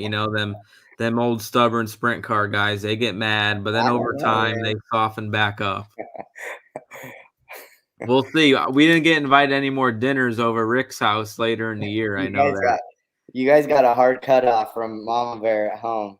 Yep, that's for sure. But hopefully we'll see. I think you guys are welcome to come check it out, but really excited for it. Todd does everything That's first cool. class, and it's gonna be really, really cool, really nice. I think there's gonna be some fun things to do inside. And it'll be state of the art and very, very excited, that's for sure. Dirt track all day. He's got a big money one. This is the biggest money I one that better be getting a freaking cut of this stuff, Gravel. I told you I'll We buy got you a bottle a Grey Goose at my Envy if appearance you want. fee here. No problem. Whatever, Rico, you name it, I'll handle you. Well, we got to see after this the analytics of how many people viewed on your deal, I'd say because with your questions, a few. I guarantee. So these are only questions coming from YouTube though, because see on the icon, there's a YouTube logo I on the got icon. it. Yep. So we're actually getting none of the questions from Facebook, I believe, and I don't know how we put the questions from Facebook on here, but we got to figure that out. That's for sure. Rico, you won 3 races at Eldora this year, or this last year. Ran good at the ones you didn't win, and even led a few leading. What's so suitable to Eldora for your style? What were your first memories or race when you realized this place was special to you? Well, I feel like you probably have slightly a love-hate relationship to Eldora because you've taken some freaking diggers and Oh, yeah. some midgets and making your eyes go different ways and shit. So I feel Feel like you free to probably go. love it in a wing sprint car. But I know you love Eldora. It's been one of your favorite tracks your whole life and career. So, yeah, this question's for you. Definitely always, from the first day I went there to watching, Johnny Schatz' success there and Brad Sweet conquer Eldora, and Kyle Larson sweep the 4 crown. I always, there was always a place in my heart for Eldora before I even physically raced there. And then, so I went there having the respect for the place and the history and what Earl has built there, and and Tony taking over ownership and getting it from 100 to or 101 to 200 on a level, and we I just fired off there fast, and it's fast pace racing. It's a unique driving style up on the wall. Watching Joey Saldana rip around there and Jack Hoddenchild, I just was so intrigued by that and wanted to have that style in racing. And over the years, I feel like I've really conquered not being so committed to running the wall and understanding the balance of the car and where it needed to be there, and they've took some banking out of it, so it's changed the style of racing. And it kind of really just fell in my favor. Of every time I went there, I always qualified good, and if I didn't qualify good, I raced my way into the front. And just I think the consistency of my footwork while I'm racing, it just suited that track. And understanding the lines and how you race there, with just focusing on keeping clean air on your nose and helping your car turn. So I know you've had a lot of success there, a lot of history there. It is probably my most favorite track to go to. And I just have confidence every time I get to go there. And then you get a guy like Ricky Warner to work on your car and work on my maturity as a race car driver. You know, you see really good things, and you can go on big runs where you have consistent results like we did this year, these last 18 months really there. Yeah, I mean, I feel like, man, Eldora, I feel like I'm pretty damn good at Eldora, but I have not won the Crown Jewel events there. I don't know how many wins I have there, but it's like uh that Kings Royal is so hard that Well, the format changes too, so yeah, it's that's you have tough. to adjust to that, and it kind of puts the guys that are consistently good there off of you know, a format that rewards that. Yeah. The Crown Jewel events don't really reward that to those teams, so you have to work a little bit harder at it, and it comes down to split decisions and heat races and transferring in certain spots and the wheel of misfortune, and you know, so once all that hits, then you put yourself in position, and I feel like you know, this year I was so confident going into the Million and the Kings Royal, and just little things changed you know, our heat race changed the outcome of my event, and it almost ended your event. So it's for the Million, and you know, so you know, you want to be on the outside row there in heat races, and it's just super important to get into those positions, and that's something that we all kind of work towards, and then it gets mixed up when we're so focused on, you know, an outlaw based format where it rewards the fast qualifying cars, to now we're, you know, we're inverting almost the whole field, and you have to transfer in. So you got to work on that throughout the season, and envision that and manifest it, and then you get put in that position, and you better take advantage of it. Yeah, man, we for whatever reason we had a lot of drag for Kings Royal qualifying. We just made the invert. Thank God we did and hit that right. You and Brad Sweet, man, you guys just sit back and lag and figure those formats out and end up on the front row of them things. I think we just had the thing so plugged in the track. We just had just a lot of drag. We scrubbed a lot The of speed. fastest qualifying guy all year and ends up 30th. Yeah, weird. I don't know what happened there, but weird stuff. Theodore, this is for you, Rico. Does Gus have a Venmo account to buy him some treats? Gus does not have Venmo, but Gus has merchandise on my store. We got you know, stuffed Gus's and stickers and all bandanas and all sorts of cool things that all go into keeping him out at the races with us. Gus is a good boy. I love He's a good Gus. dog. I miss him. I haven't seen him in over a week, so I'm ready to get to Indy and see him. Yeah, I'm sure. That's got to be tough. Bobby Joe Ren says, last year, did you guys go to the Hershey Park Stadium with the race cars? It was part of the Milton Hershey School. Yes, I was there. Our race team and Haller wasn't there, but a lot of the Outlaw guys went. I went there and signed autographs. Great facility. Rico, you've never been there. Just you go personally sometime and get a tour. It's pretty amazing what they do. I would, you know, the Outlaw, one of the marketing guys, Malvin, Yep. He kind of manages that account for the Outlaws, I think. And Yep. last year I was going to go and something came up, but you know, that's a really cool partnership that the Outlaws have there with, you know, what that school does for the young generation, and getting them involved in racing. And, you know, I think that's really important. Yeah, no doubt. It's a unbelievable place, man. Milton Hershey, he died a long time ago, but they're still carrying on the tradition of what he wanted to do and giving underprivileged kids and families opportunities to get a good education. It's pretty damn cool. Nicholas Bradshaw says, proud to be able to have a really good friendship with Rico and got sponsorship by him this past racing season. So do you remember, Nicholas, what kind of cars Yeah, you got? I see him at Lake Ozark every year.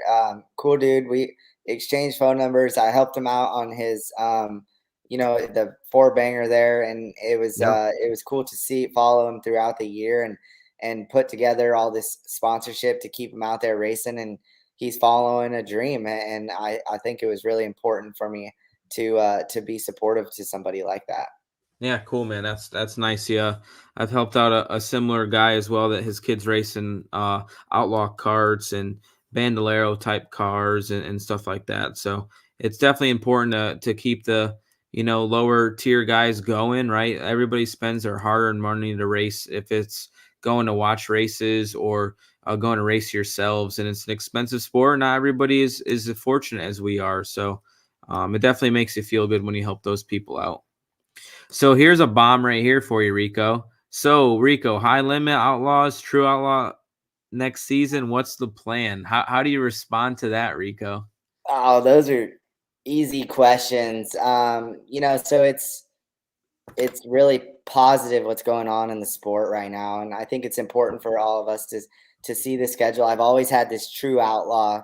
Uh, are you asking these questions back there, Gravel? No, I'm not right here. Read the bottom of the Yeah. screen. Oh, okay. So it's Brad. important to see these schedules and understand the direction of what series is going where and racetracks. And like I said, I've always had this true outlaw schedule and to go race where the money's at. And I think that's what's important to me. And I've never sat down and focused on a series and championship. And so it's going to be really unique to see this high limit schedule tomorrow and see really where they're going. And it's important for me to sell merchandise at races.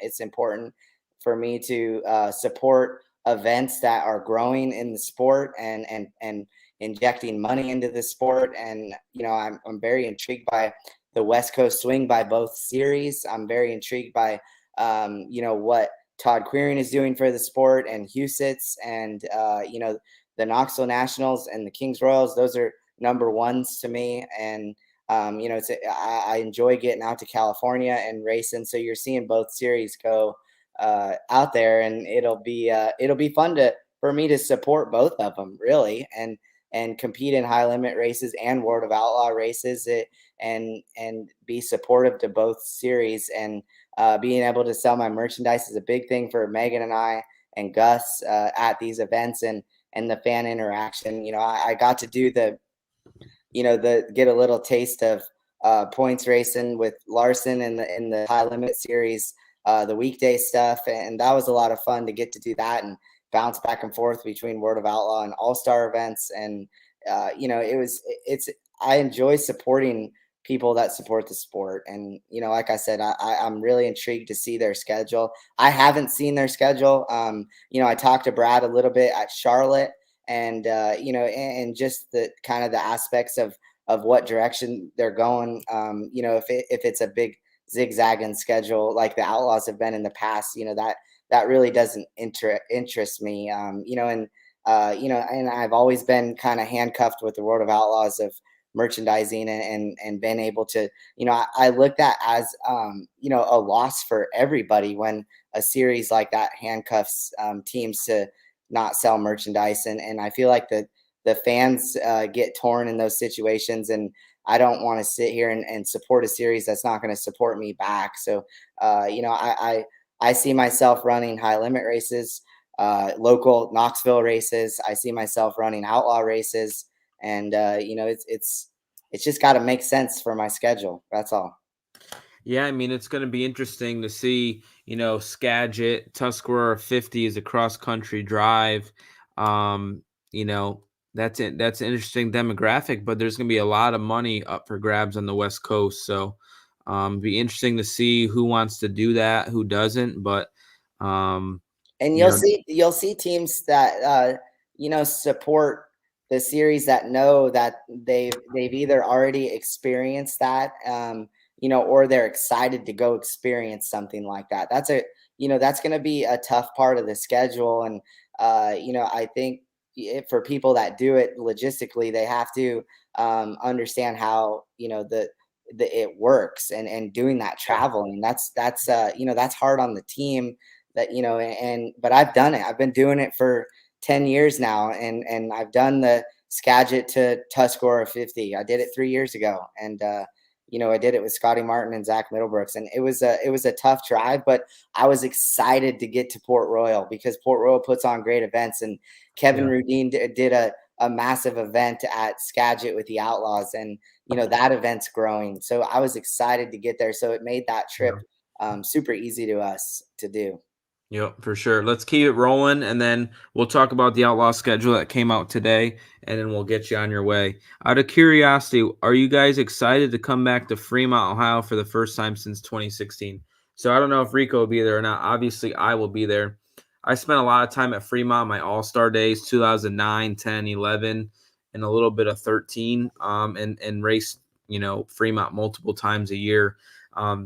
That track always was my Achilles heel. I was never that great there. But the last time we were there in 2016, I ran on the podium with CJB Motorsports. So I'm eager to come back. A lot of my fan base started in Ohio, so excited to go back and support the people that supported me early in my career. And Rich Farmer is a promoter again, who hasn't been the last couple of years. So very curious to see how the Speedway is going to operate this year.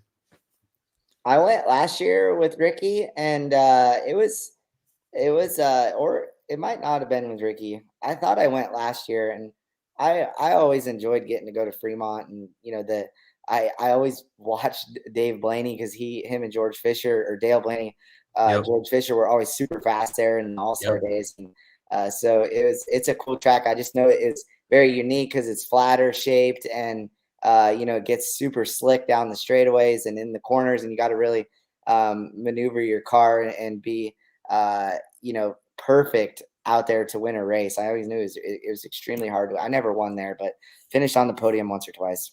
Yeah, Dale Blaney and Tim Schaefer beat my butt a lot there. That's for sure, man. Had to learn the hard way.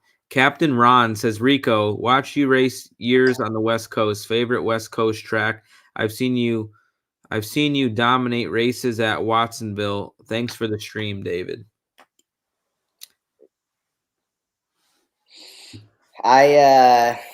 Man, that's cool. That's cool to hear.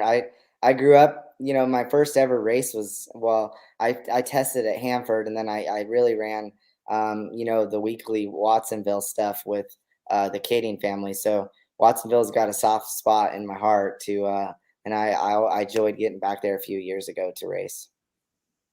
Cool. Sounds good. Shane Finch says, I paid $2 for this comment. Well, thanks for your $2, man. $2.99. I'm sorry. Appreciate you. I think that's Australian. So we got Australian followers here. You look at like my analytics. I have a decent amount of Australian followers that watch my social media, and I'm sure you do as well. And love seeing the Australian people that come over for the King's Royal or come for the summer. Matt Eastham, who I used to race for, the V88 car. It's always good seeing the people that have supported you over the years. That is like the number one reason why I'm going to Australia is to I want to bring this material that I've been creating here over the years back to support those fans that have stuck by my side through all these years and not getting to see me. And I've have really difficult issues shipping merchandise over there, and it being so expensive, and I haven't really conquered that yet internally in some Shop Rico stuff. And so I have a pretty decent plan on how to present it to everybody at Perth, and if we could put together a package to go to the Classic. So we're just looking forward to racing and spending time with the fans. It's come super organic to me. So I've been really pushing to promote that I'm racing at Perth and Bunbury. And, I look forward to seeing everybody, and anybody who tunes in. It's going to be a treat for all of us. All right, so we didn't have any more questions left, but two more popped up. We'll bang them out quick. First race I attended was at Hershey Stadium. Where was the first race you attended? First race that I attended ever is for a racing event. It was definitely a NASCAR event, probably at Dover or New Hampshire. When I was a small kid, I don't know if you guys seen when I ran the Exalta car. I had a picture of me at a NASCAR event sitting in a little Jeff Gordon car when I was a kid. So I would say my first racing event was for sure a NASCAR event. Do you know what yours was?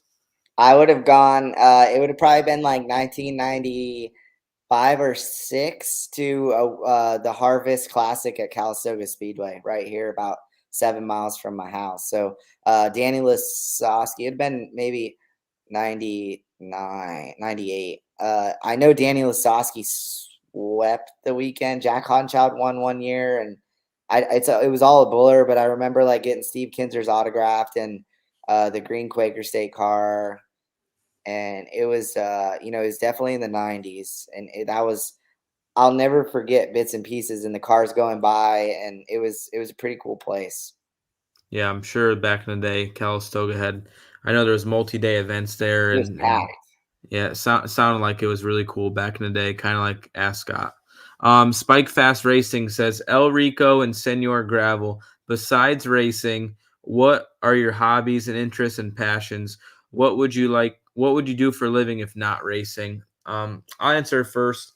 I think it's pretty obvious and known. I'm a huge car guy, have a huge passion for cars. My dad's owned a body shop since 1989, before I was born. The reason why my number was the 89G when we had our own car.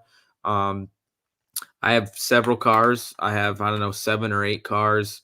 It's a passion of mine that I spend my money on. I buy as investments, flip cars, like to go fast at the drag strip. Something that I have just as much knowledge of as sprint car racing. Sprint car racing has been my life and job for about 13 years now, but I know just as much about street cars and cars as anything I do in the world. So I definitely plan on having some sort of business in that world when I'm done racing. And it's going to involve circle track racing, road course racing, and, street stuff, hopping up your Camaro or Mustang or Charger or whatever it is, or just a local guy wants to go to the drag strip. I'm going to definitely be involved somehow. You gain all these relationships over the years. If it's with Motor State, who supplies so many parts to all these speed shops, or Willwood Brakes, or Weld Wheels, and High Performance Lubricants, and just these countless companies that all do lots of things in the car world as well. And it's a direct connection. FK Rod Ends with Fragola fuel lines and fittings.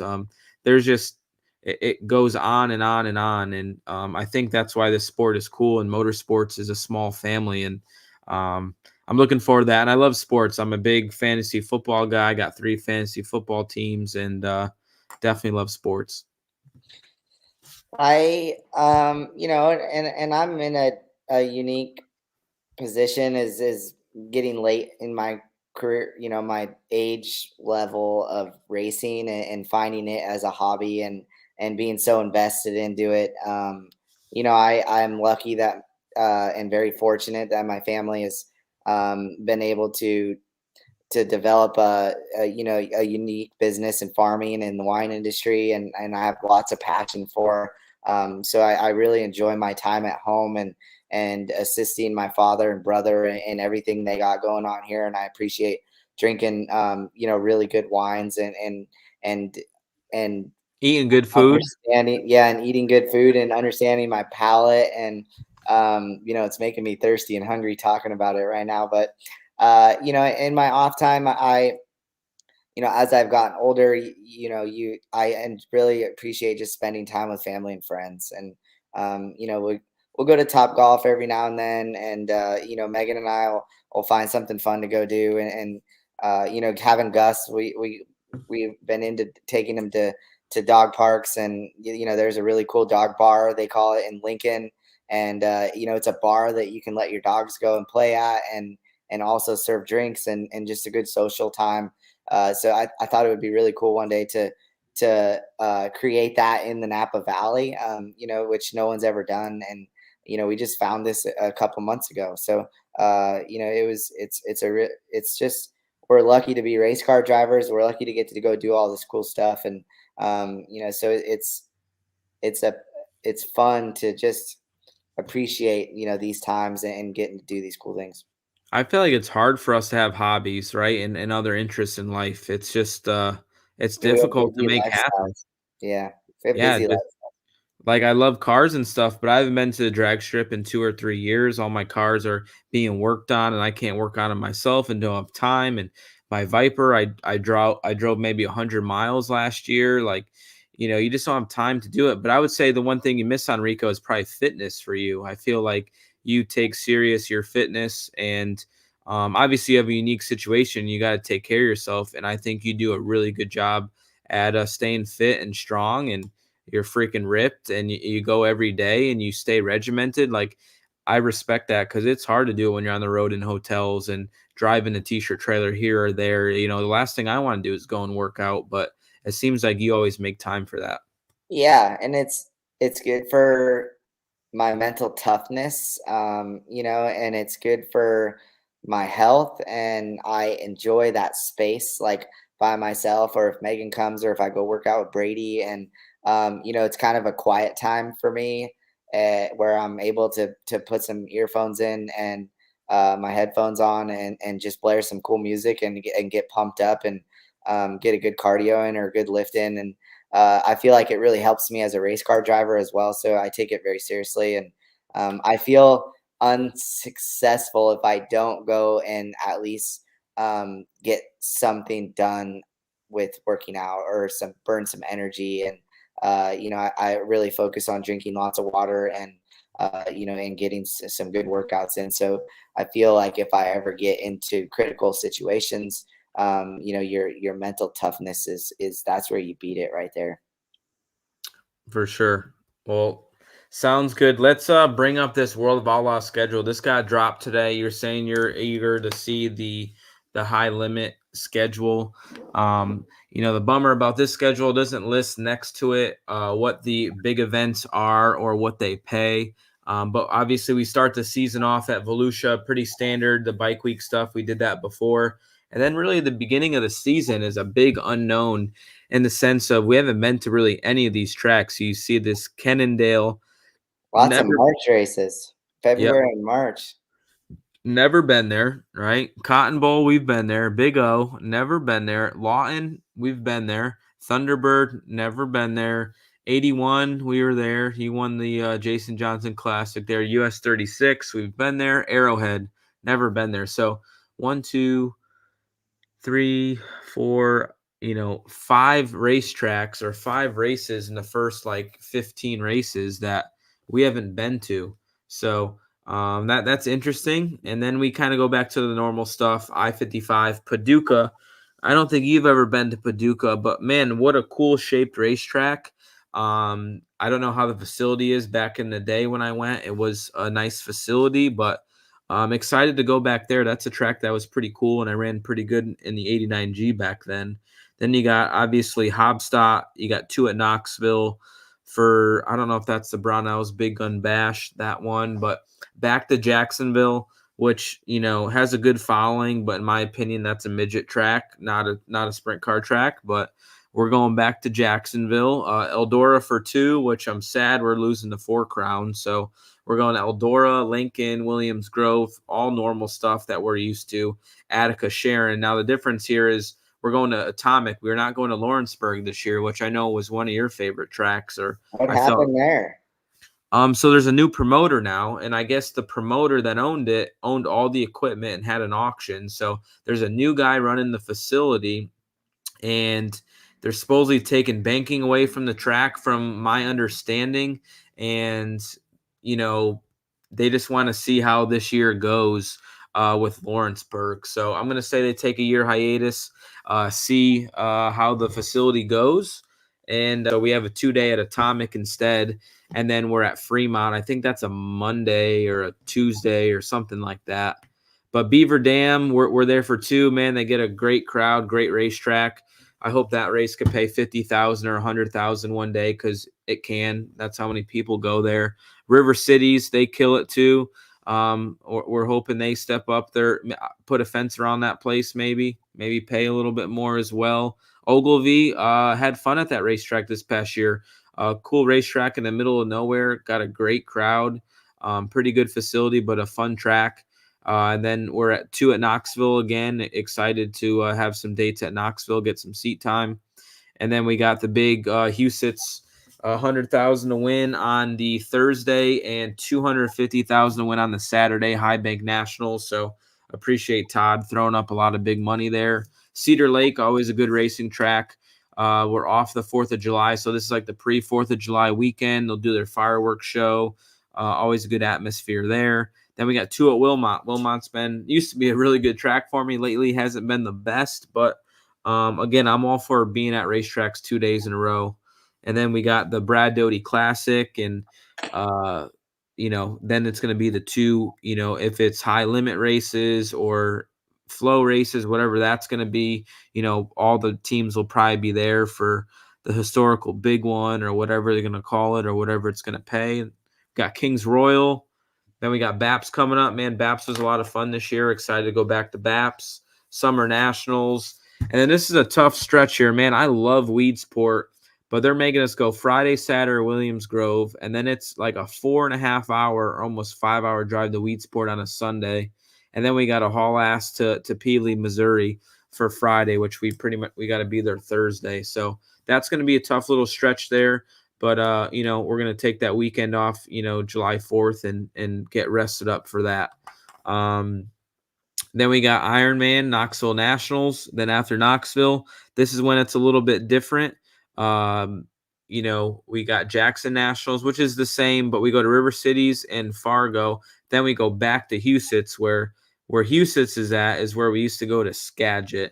And now we're going to have a 30 or 40,000 to win race. I believe that's Labor Day. So I believe it's 40 grand. So awesome. We're having a lot of money to win at Huset's. Then we go to Stockton. I don't know if you've heard, Rico, but Stockton is supposed to get a reconstruction in a different shape and size. Have you heard that? A little bit. Yeah, you'll have to let me know how it goes.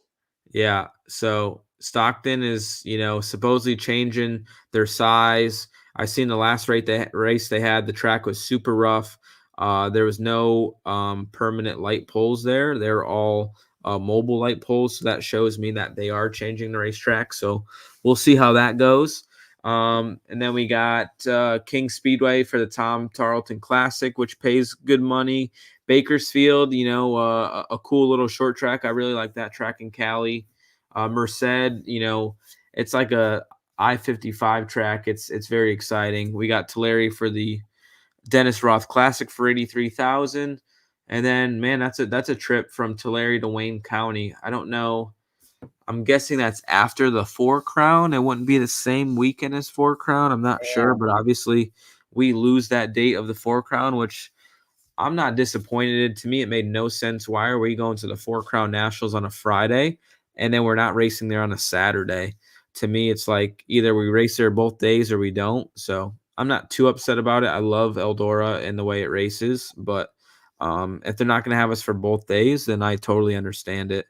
We got Williams Grove for the National Open. I believe they didn't announce how much these races are paying. Like, that's what I wrote down here. We know what Huset's is paying. He's got the 40, 100, and a 250, but we don't know what the Kings Royal is paying. We don't know what the Knoxville National is paying, and we don't know what the National Open's paying. So I'm gonna say at least 2 of those 3 series or those tracks are gonna bump that up if I had to guess. And maybe I'm wrong, but I wouldn't be surprised if 1 or 2 of those events are 200,000 to win. If you're at 100,000 to win, I mean, if the Knoxville Nationals is 185, why not just make it 200? Doesn't that sound a lot cooler? A little bit, yeah, that would be cool. So I think that, in my opinion, I could be wrong, but I wouldn't be surprised. And then we go to Selinsgrove. I believe that's the $30,000 event they announced for Selinsgrove. So haven't been there since URC days. Looking forward to that. And then we got Route 66, which is where Chicagoland is. Joliet, Illinois. Looking forward to that. Our high performance lubricant guy is right around that area. So hopefully get to spend some time with David there. And a pretty fun racetrack. Good facility. All-Stars used to go there a lot, and we went there a few times with the Outlaws. Riverside, Riverside, Arkansas. I believe that's the ditch, right? Isn't that the ditch? The ditch is West Memphis. Yeah. But it says Arkansas, so maybe that's not the ditch. Maybe I have no idea what Riverside is. I think the ditch is West Memphis. Yeah, that's what I thought. So I don't know what Riverside. A couple of years ago, I ran 4th. I remember that. I don't know what Riverside is, so I have no idea what that track's like. I'm gonna have to research these tracks we haven't been to in a while. But then we have Charlotte. Oh, What it are is. your People say it is the ditch. Maybe it's like on the, maybe it's on the border or something like that. But hmm, that's what I thought. I thought it was the ditch. So we went there one time years ago. So, and then Charlotte, ended it off in Charlotte. So, I mean, really, the biggest change is the beginning of the season. Oh, I don't know. Am I getting kicked out? now you're here. Could you Hey, say? what are your 4 high limit races you're choosing? Well, I don't know. We got to see the schedule, like you Oh said, man.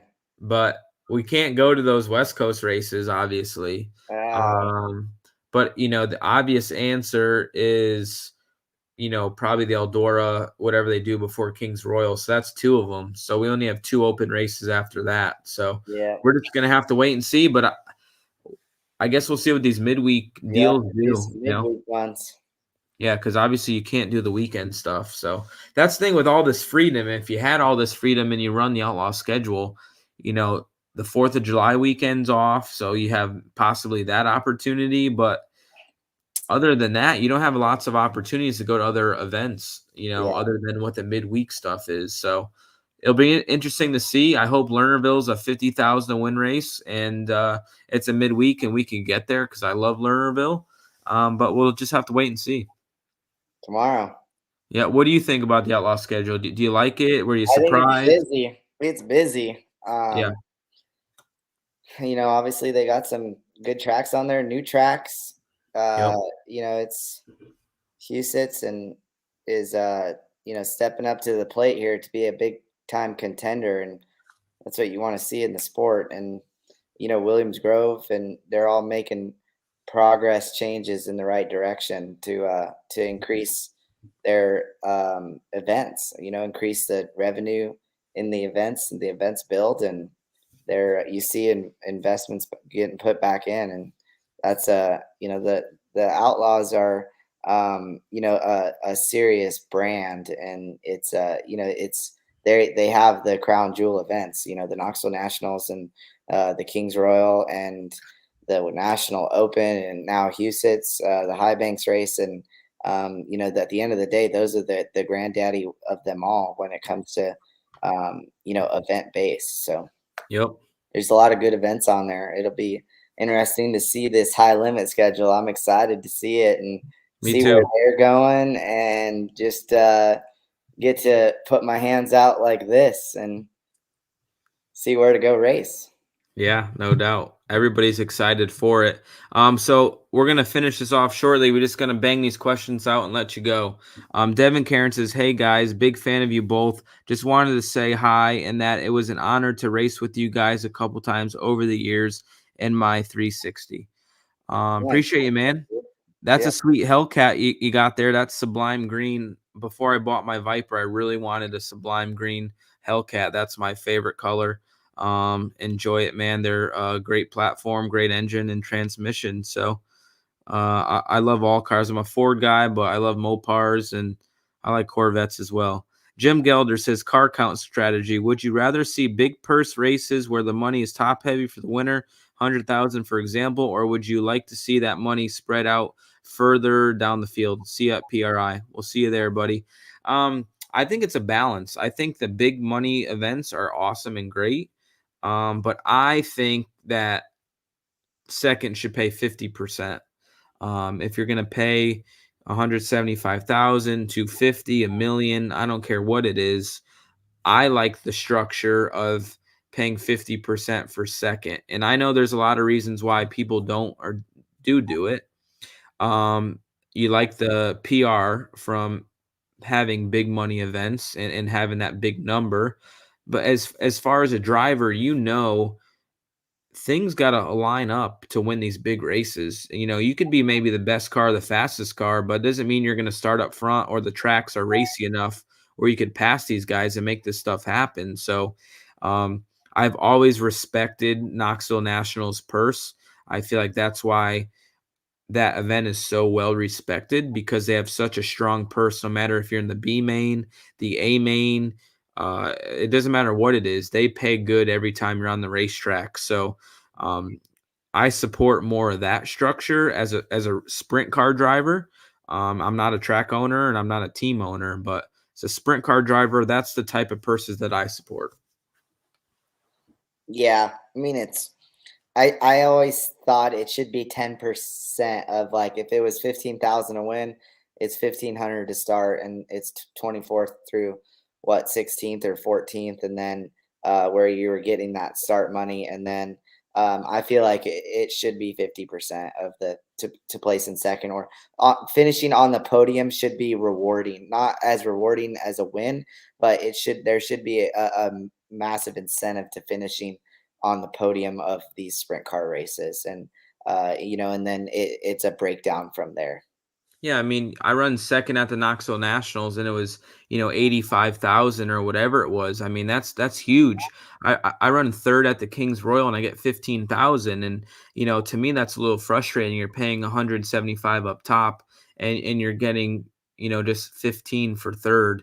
To me that's tough, because it feels like when you leave there's only one winner, and that's the winner of the race. And if you run second at the Nationals like we did from 22nd, like, to me that was a great accomplishment. It paid well. It was a hard fought second. Like, it feels good. You get a check for 85,000 to the race team. I mean, that's pretty damn nice. It's so, again, that's just my opinion. There's reasons for everything, and I'm not knocking a racetrack for doing what they do. I'm just giving you my perspective and what I like to see.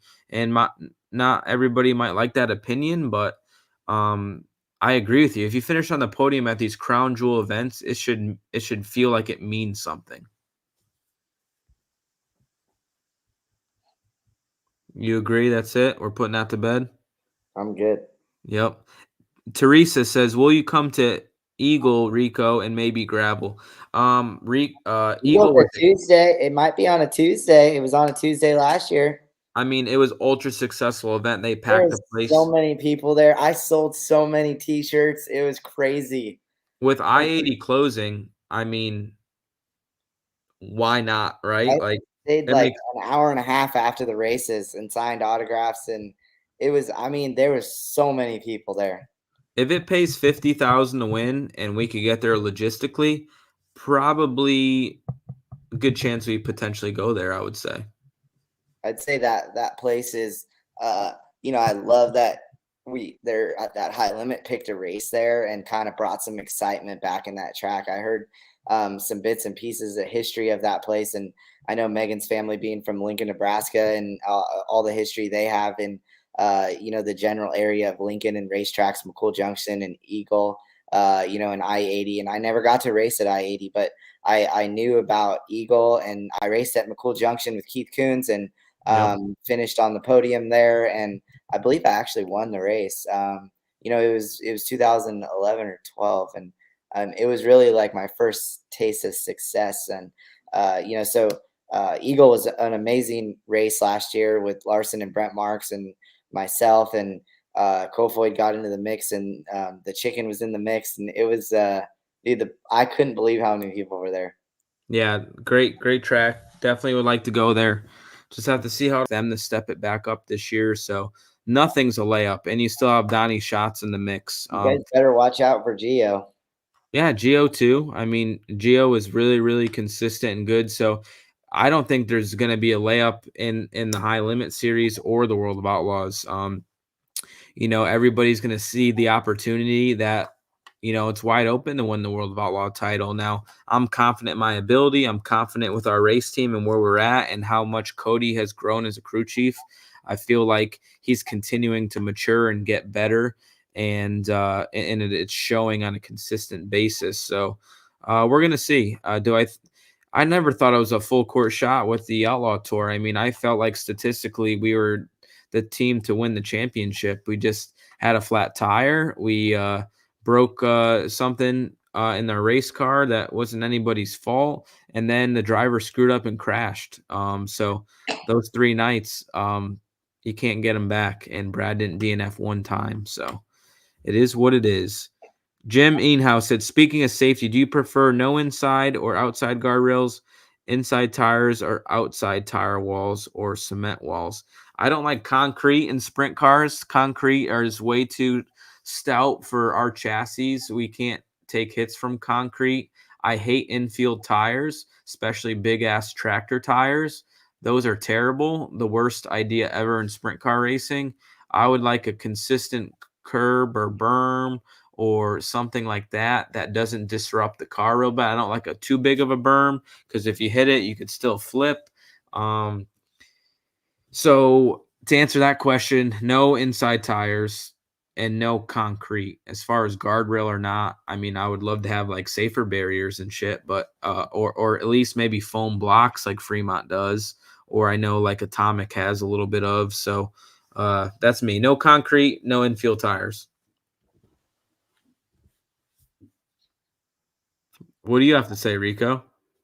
I mean, I understand the concept of the concrete. I think that every racetrack needs a wall to keep the material in, and it puts on, majority of the best racing. So, I'm tractor tires. I'm back and forth with. I think they're used as a tool, and they're not good when you hit them as a race car driver either. So they don't move, but I think the safety in our sport really needs to get crunched down, though, for sure. And the Like sanctioning have bodies, criteria, right? Like you got to have a minimum of this, right? they need to be ahead of it. With the driver councils or whatever they have established, and need to be working in have a business plan to present to these racetracks that in the next 3 years, if these improvements aren't made, then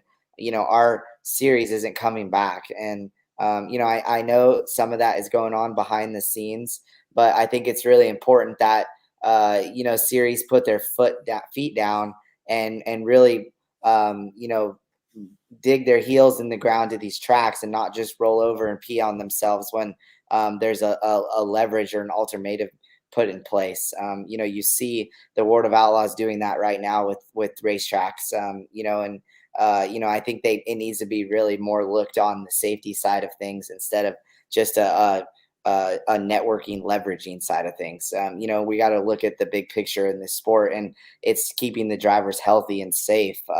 And that's really what is the product of our industry, is us drivers and the fans. So if us drivers are getting hurt, and not able to compete because of safety aspects in the sport that aren't getting fixed, then what do you really have to offer to a racetrack? So, everybody needs to invest back. And, obviously these series or these racetracks are running a profitable business, or we wouldn't be returning to racetracks. And, you wouldn't have all these viewerships on streaming, and we wouldn't have races paying more money. Obviously the money's coming from somewhere. So it's important that, the sanctioning bodies invest in if it on the safety side. And that's what I want to see develop in the sport. Because if you get hurt and you're not able to compete, like I said, what do you have to sell to somebody? Yeah, like I'm not against concrete walls, but they need to have rubber or foam blocks in front of them because if the top of the cage hits concrete, it's dangerous. Like you got to have a low concrete wall, and then obviously you got to have your catch fence with the cable ran through it. And I just some tracks are better. You flip over the top of the wall, but some places are not, right? So I think I like catch fences, but some tracks aren't good with catch fences either. So every track is different. Tractor tires, my problem with tractor tires is they never get the geometry of it right. Either the first tire is too far in and that middle tire is too far out, or the last tire is sticking out. So you're running the bottom, think you're doing good, and this one tire is sticking out. Now, if they had some sort of freaking protractor out there and they could get these angles right every time, I feel like that would be good, but it is what it is. So, all right, we got one more for both of you. What is the country that has surprised you got ordered merchandise from that has ordered merchandise? Man, there's been a bunch of countries.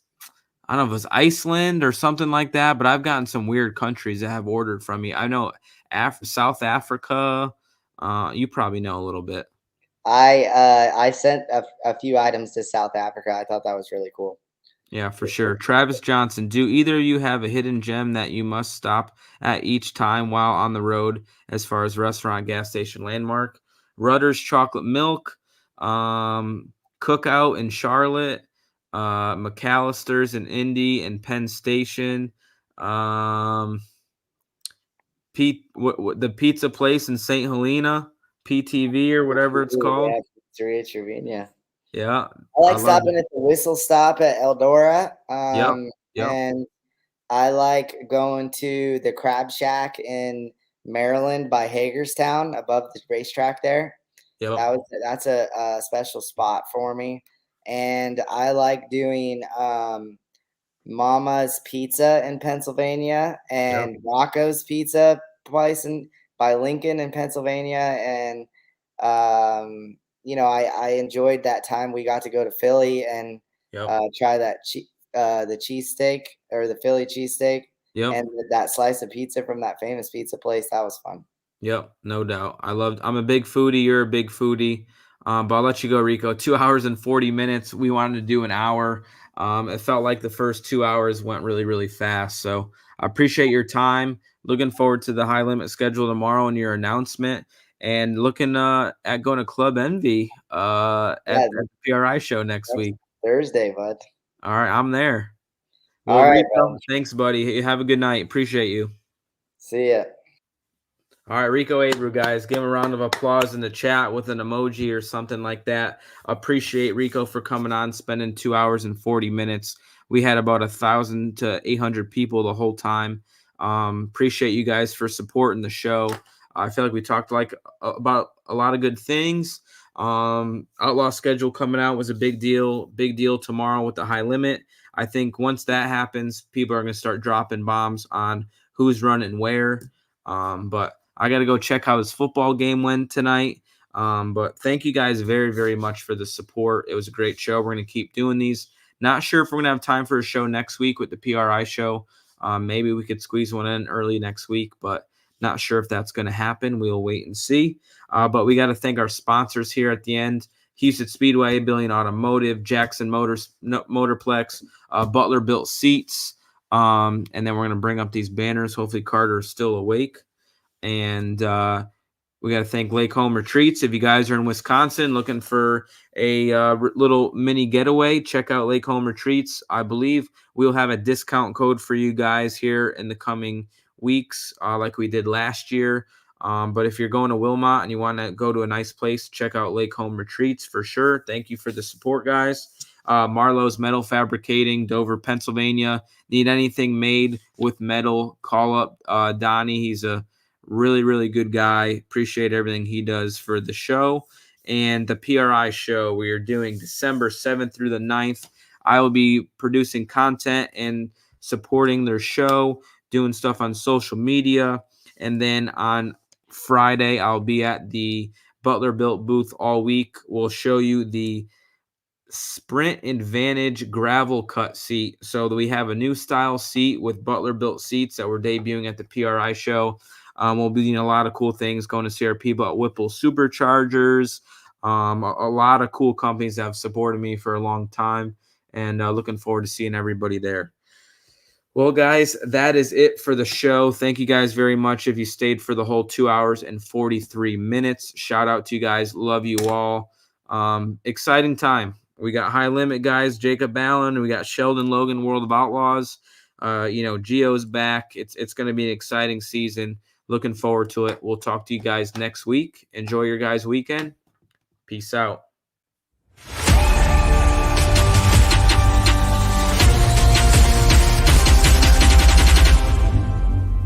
Dude, it's so bad.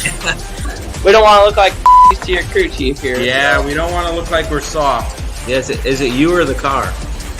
Oh, yeah.